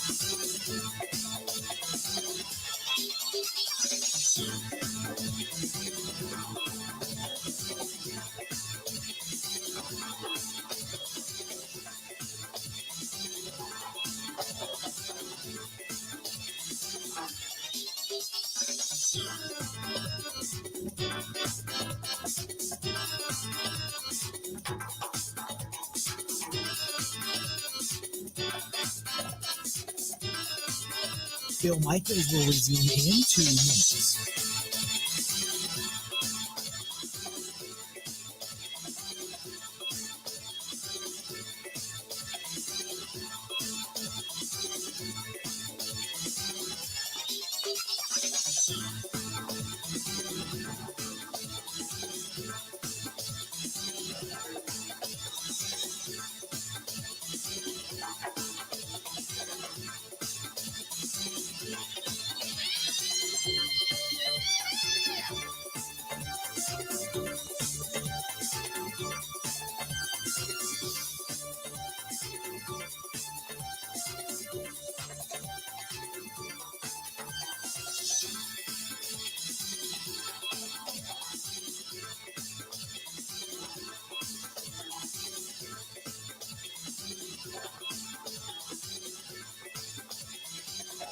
Bill Michaels will resume in 1 minute.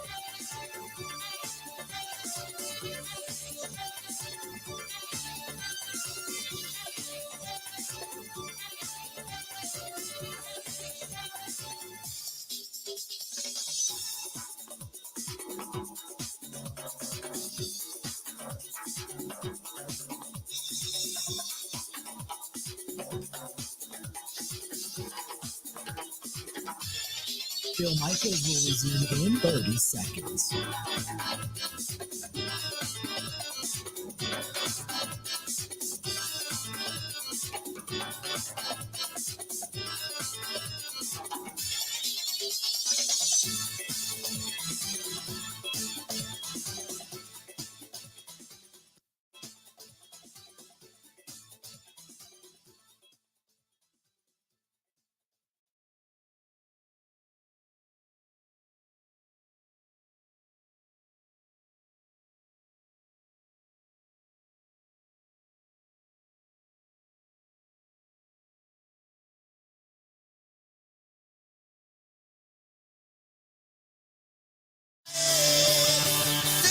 Welcome back. Did you know that this was Styx, Ben? Yes, I did. Okay. Just making sure. I can't believe. Now, this song I like. I mean, I this is one of my favorites, and they don't play this nearly as often at their concerts as they used to, but Come Sail Away. I mean, everybody, that's the song they end on, and everybody sings it. You know, it's like everybody knows it. I can't believe you don't know that. Let me ask my parents and see. Oh, my God. Why don't you just come over to the house and kick me right in the crotch? No, more to ask them if I was led astray by not knowing it, not ask if they know it. Okay. To ask where I may have gone wrong in my childhood to not have. Oh, sure. Yeah, I can understand that. Grown accustomed to Styx. Yeah. But yes, I knew that Lorelei was, or Laura, I don't know how to say it. I knew that was their song because it says it on the cart number here on the computer. It says it on the computer. I had no idea.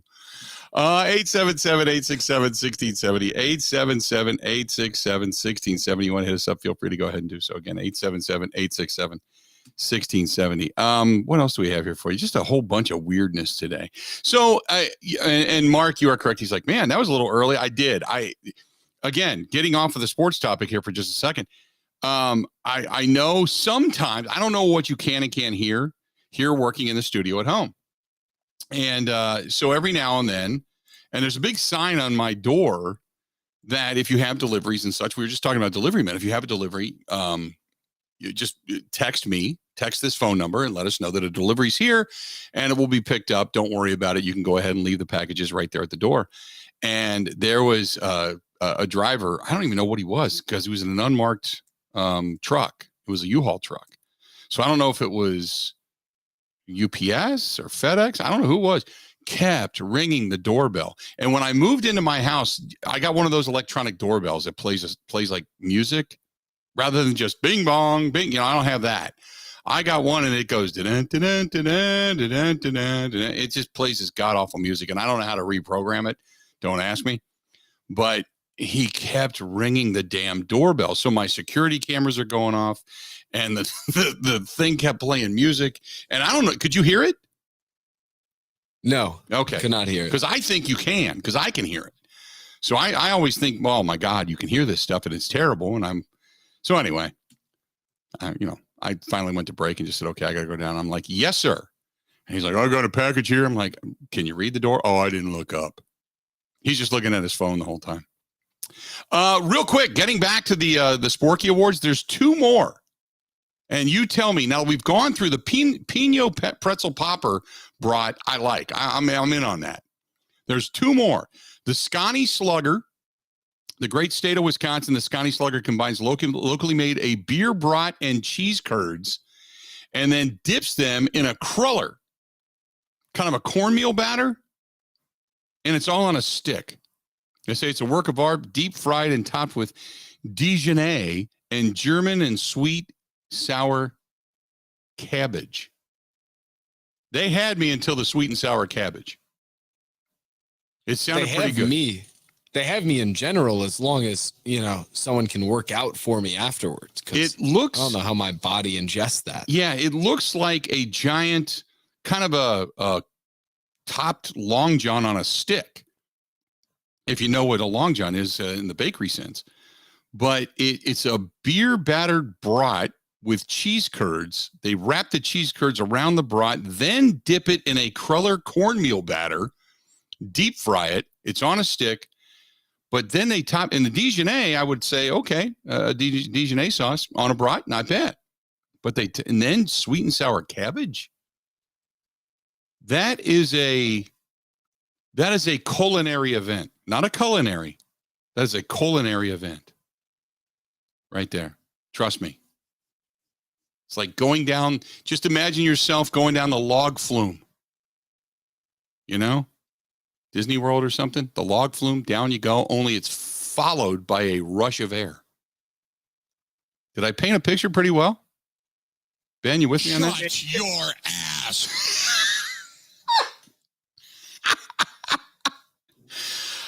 Then there's, last but not least, the surf and turf slider piled with marinated pulled pork, cooked to perfection, a layer of tropical slaw and Tropics signature pineapple mango salsa, topped with hot, crispy coconut shrimp, smothered in jalapeno aioli. And then they just say, enjoy the beachy delight. There you go. The surf and turf slider. Now, the shrimp sounds good, but I can't have coconut. Coconut I'm allergic to. But there you go. That is the Sporky entries for 2022. That's it. Hopefully I've made you drool.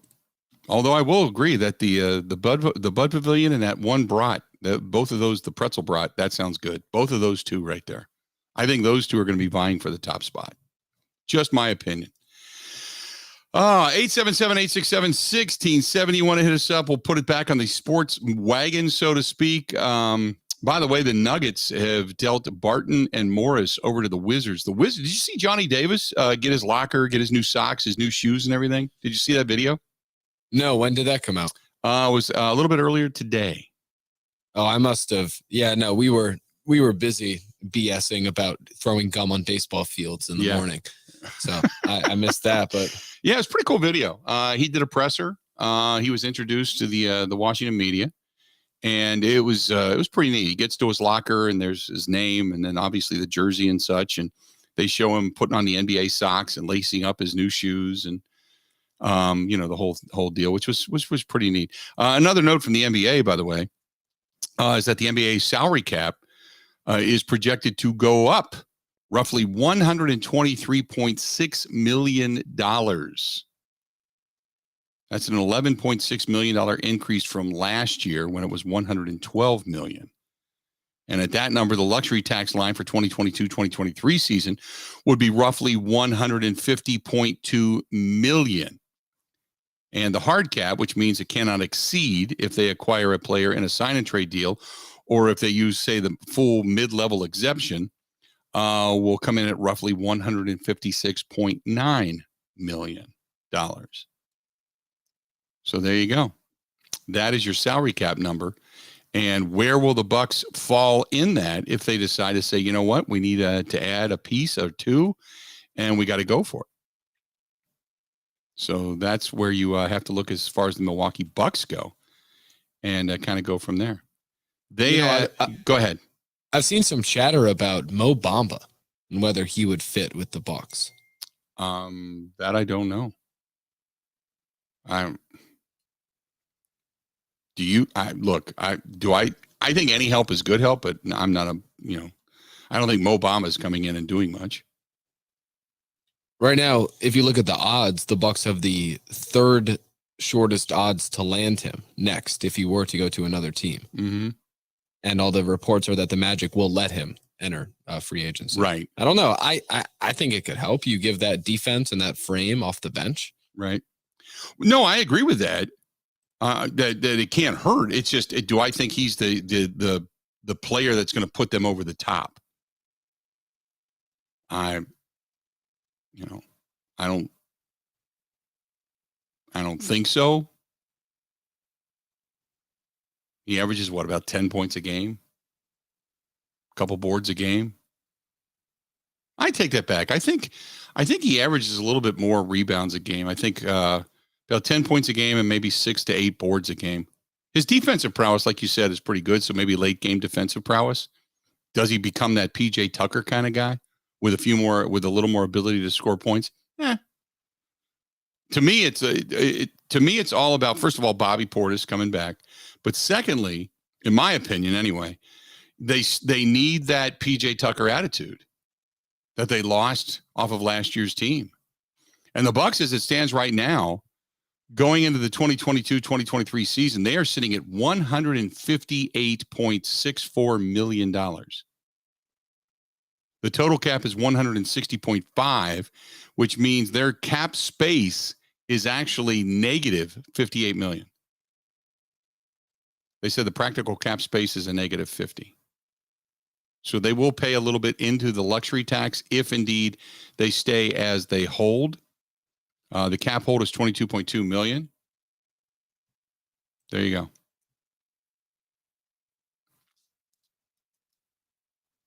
Eight 877-867-1670. 877-867-1670. Do you think the Bucks should just say, you know what? Here we go. Here we go. Going to make another big run.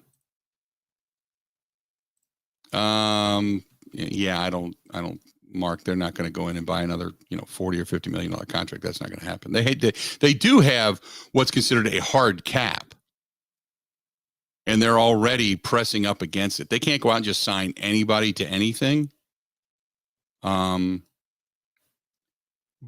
now take this into consideration. When Mo Bamba averages a couple of blocks a game, but he gets you, like I said, he gets you about between 7, 8, 9, 10 rebounds a game, which is decent. That's solid. He gives you a little more scoring prowess, but and I understand. Okay, hang on. I got people coming at me. Hang on a second. He gives you good defensive presence, but he's a center. That's fine because we all know about rim protection. I mean, what Brook Lopez has brought to the table has been fantastic. Okay, no doubt about that. I agree with that. My argument to that is, yes, you would like more defensive prowess, but your defense was not bad on the inside. As a matter of fact, you were one of the better defensive teams down low. Where your defense was poor was on the perimeter.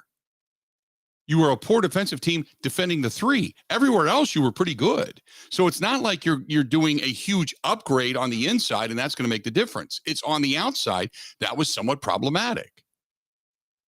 And your shooting prowess.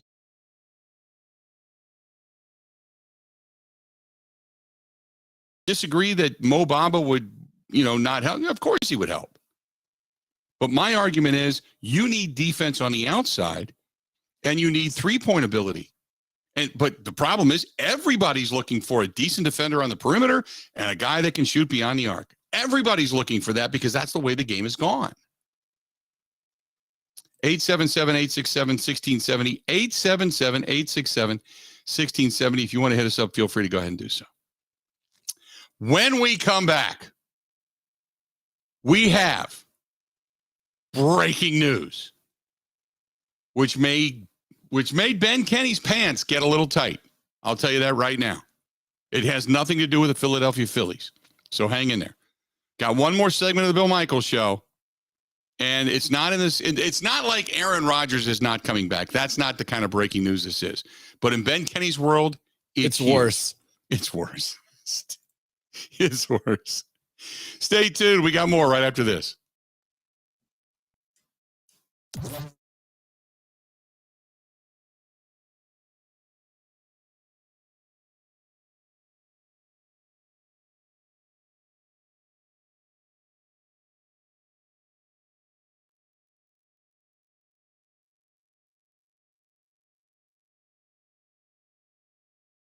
Want to make your summer even better? Potawatomi Hotel and Casino has 500,000 ways, like winning your share of $500,000 in cash and prizes. Over 100 winners every Thursday. For your chance to win, just play with your club card July 1st through the 28th. So go ahead, book that beach vacation, that up north cottage getaway, or make it a staycation to remember. Your summer just got even better. Only at Potawatomi.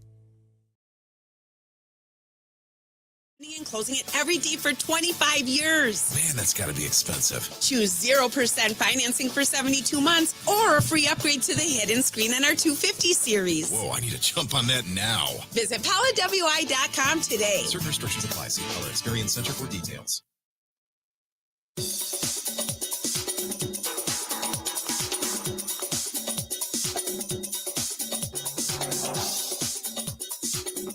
Bill Michaels will resume in 3 minutes.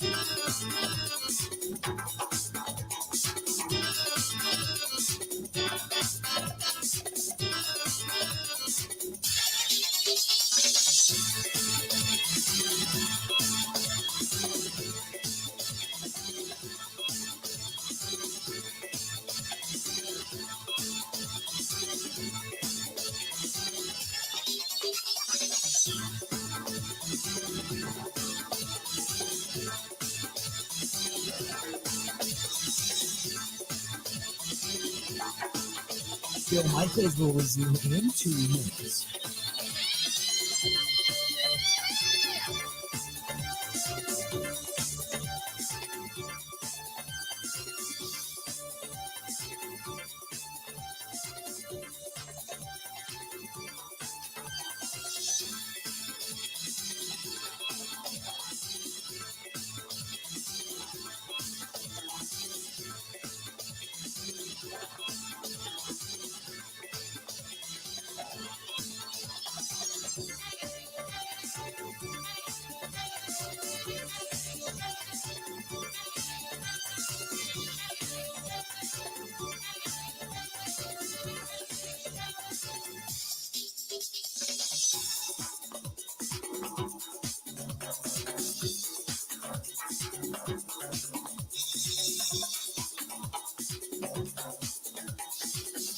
Bill Michaels will resume in 1 minute.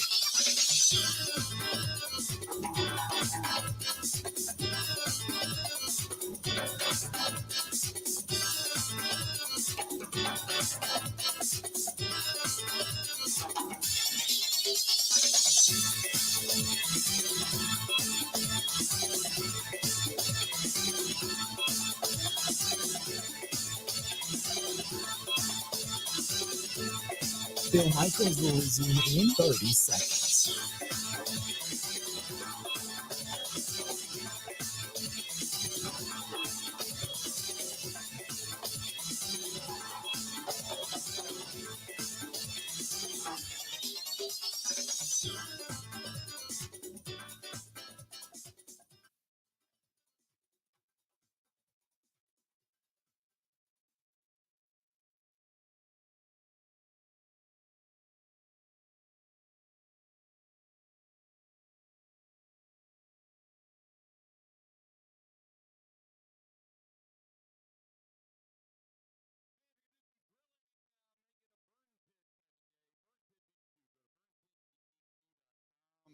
Have a tremendous selection of sauces and rubs, hot sauces as well, but the barbecue sauce, so many different flavors, really, really good.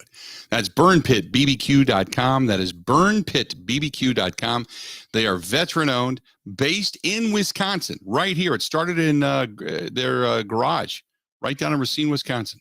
And it has grown continuously. Great people. Go to burnpitbbq.com. That is burnpitbbq.com.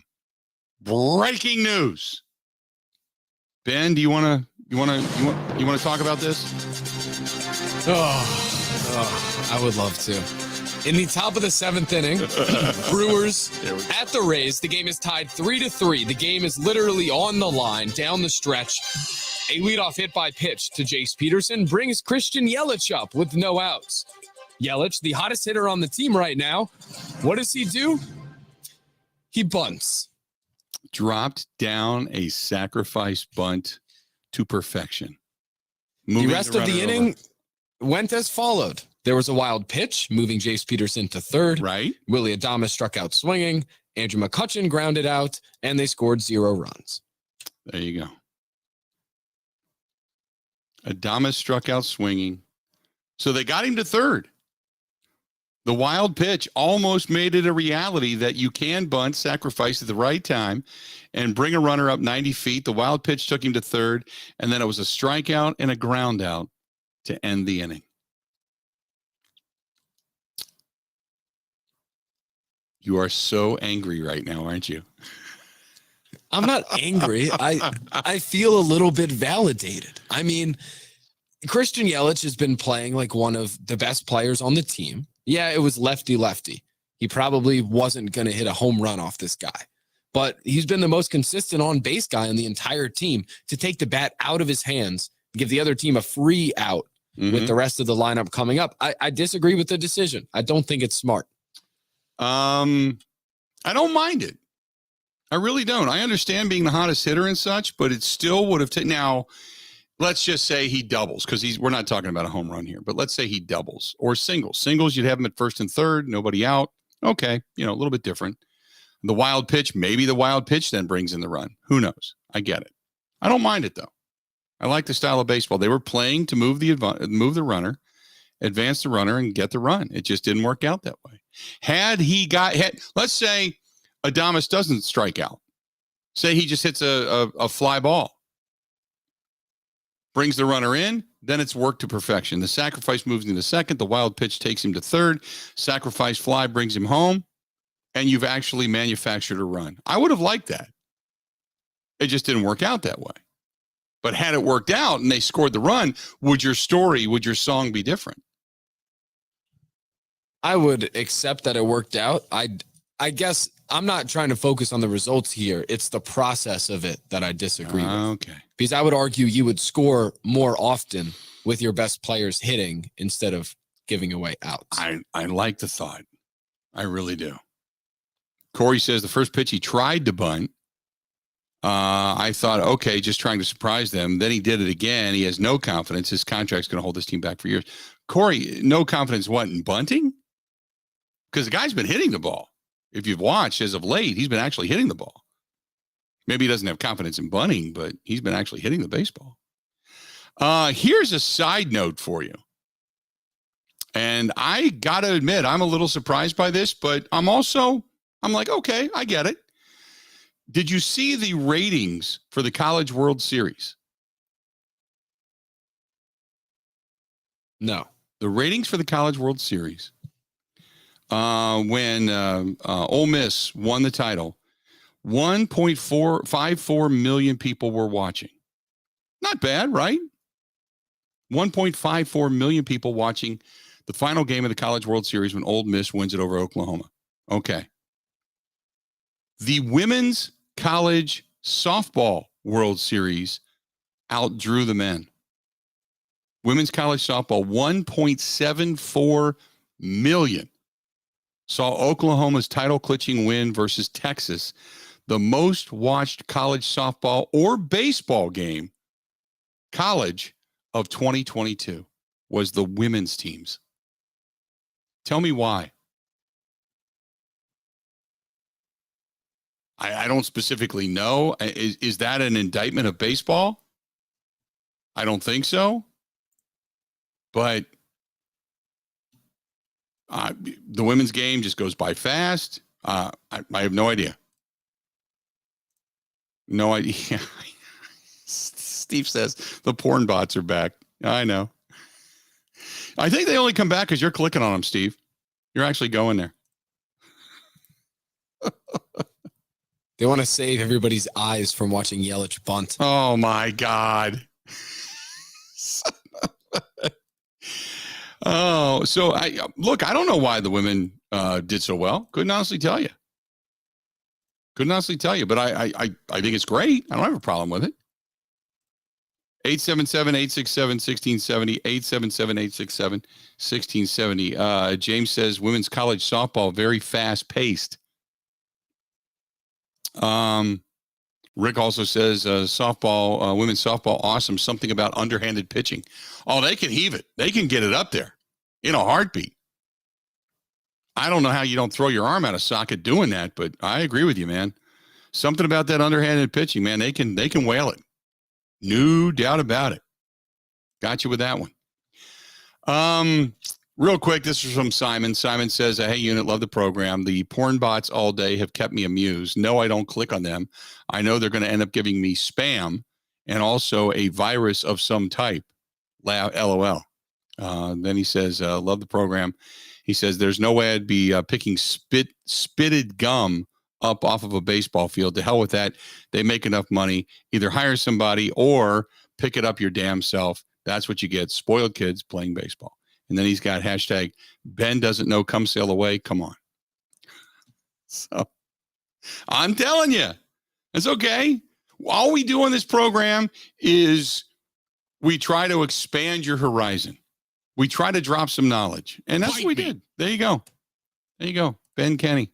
Expanded knowledge today. It's going to so much so that he's got to call his parents to say, did you ever hear the song Come Sail Away? And the parents are going to say, by Styx? And you're going to go, damn. So, there you go. That's simple. All right. Tomorrow, I don't know what we have coming up tomorrow. We're going to kind of break down game 2 and Christian Yelich's bunt ad nauseum. And I'm going to watch that. And then after that, I don't know what we have coming up tomorrow. We'll get back at it. It'll be a good day. Today was a good one. By the way, David says that flaming chicken crusted thing from the Bud Pavilion I got to get when Wisconsin State Fair comes around. My favorite time of year. I love it too, man. Good stuff. Ben, anything else before we get out of here? No, I think it's best that I finish. All right, go home, get some sleep. Until we talk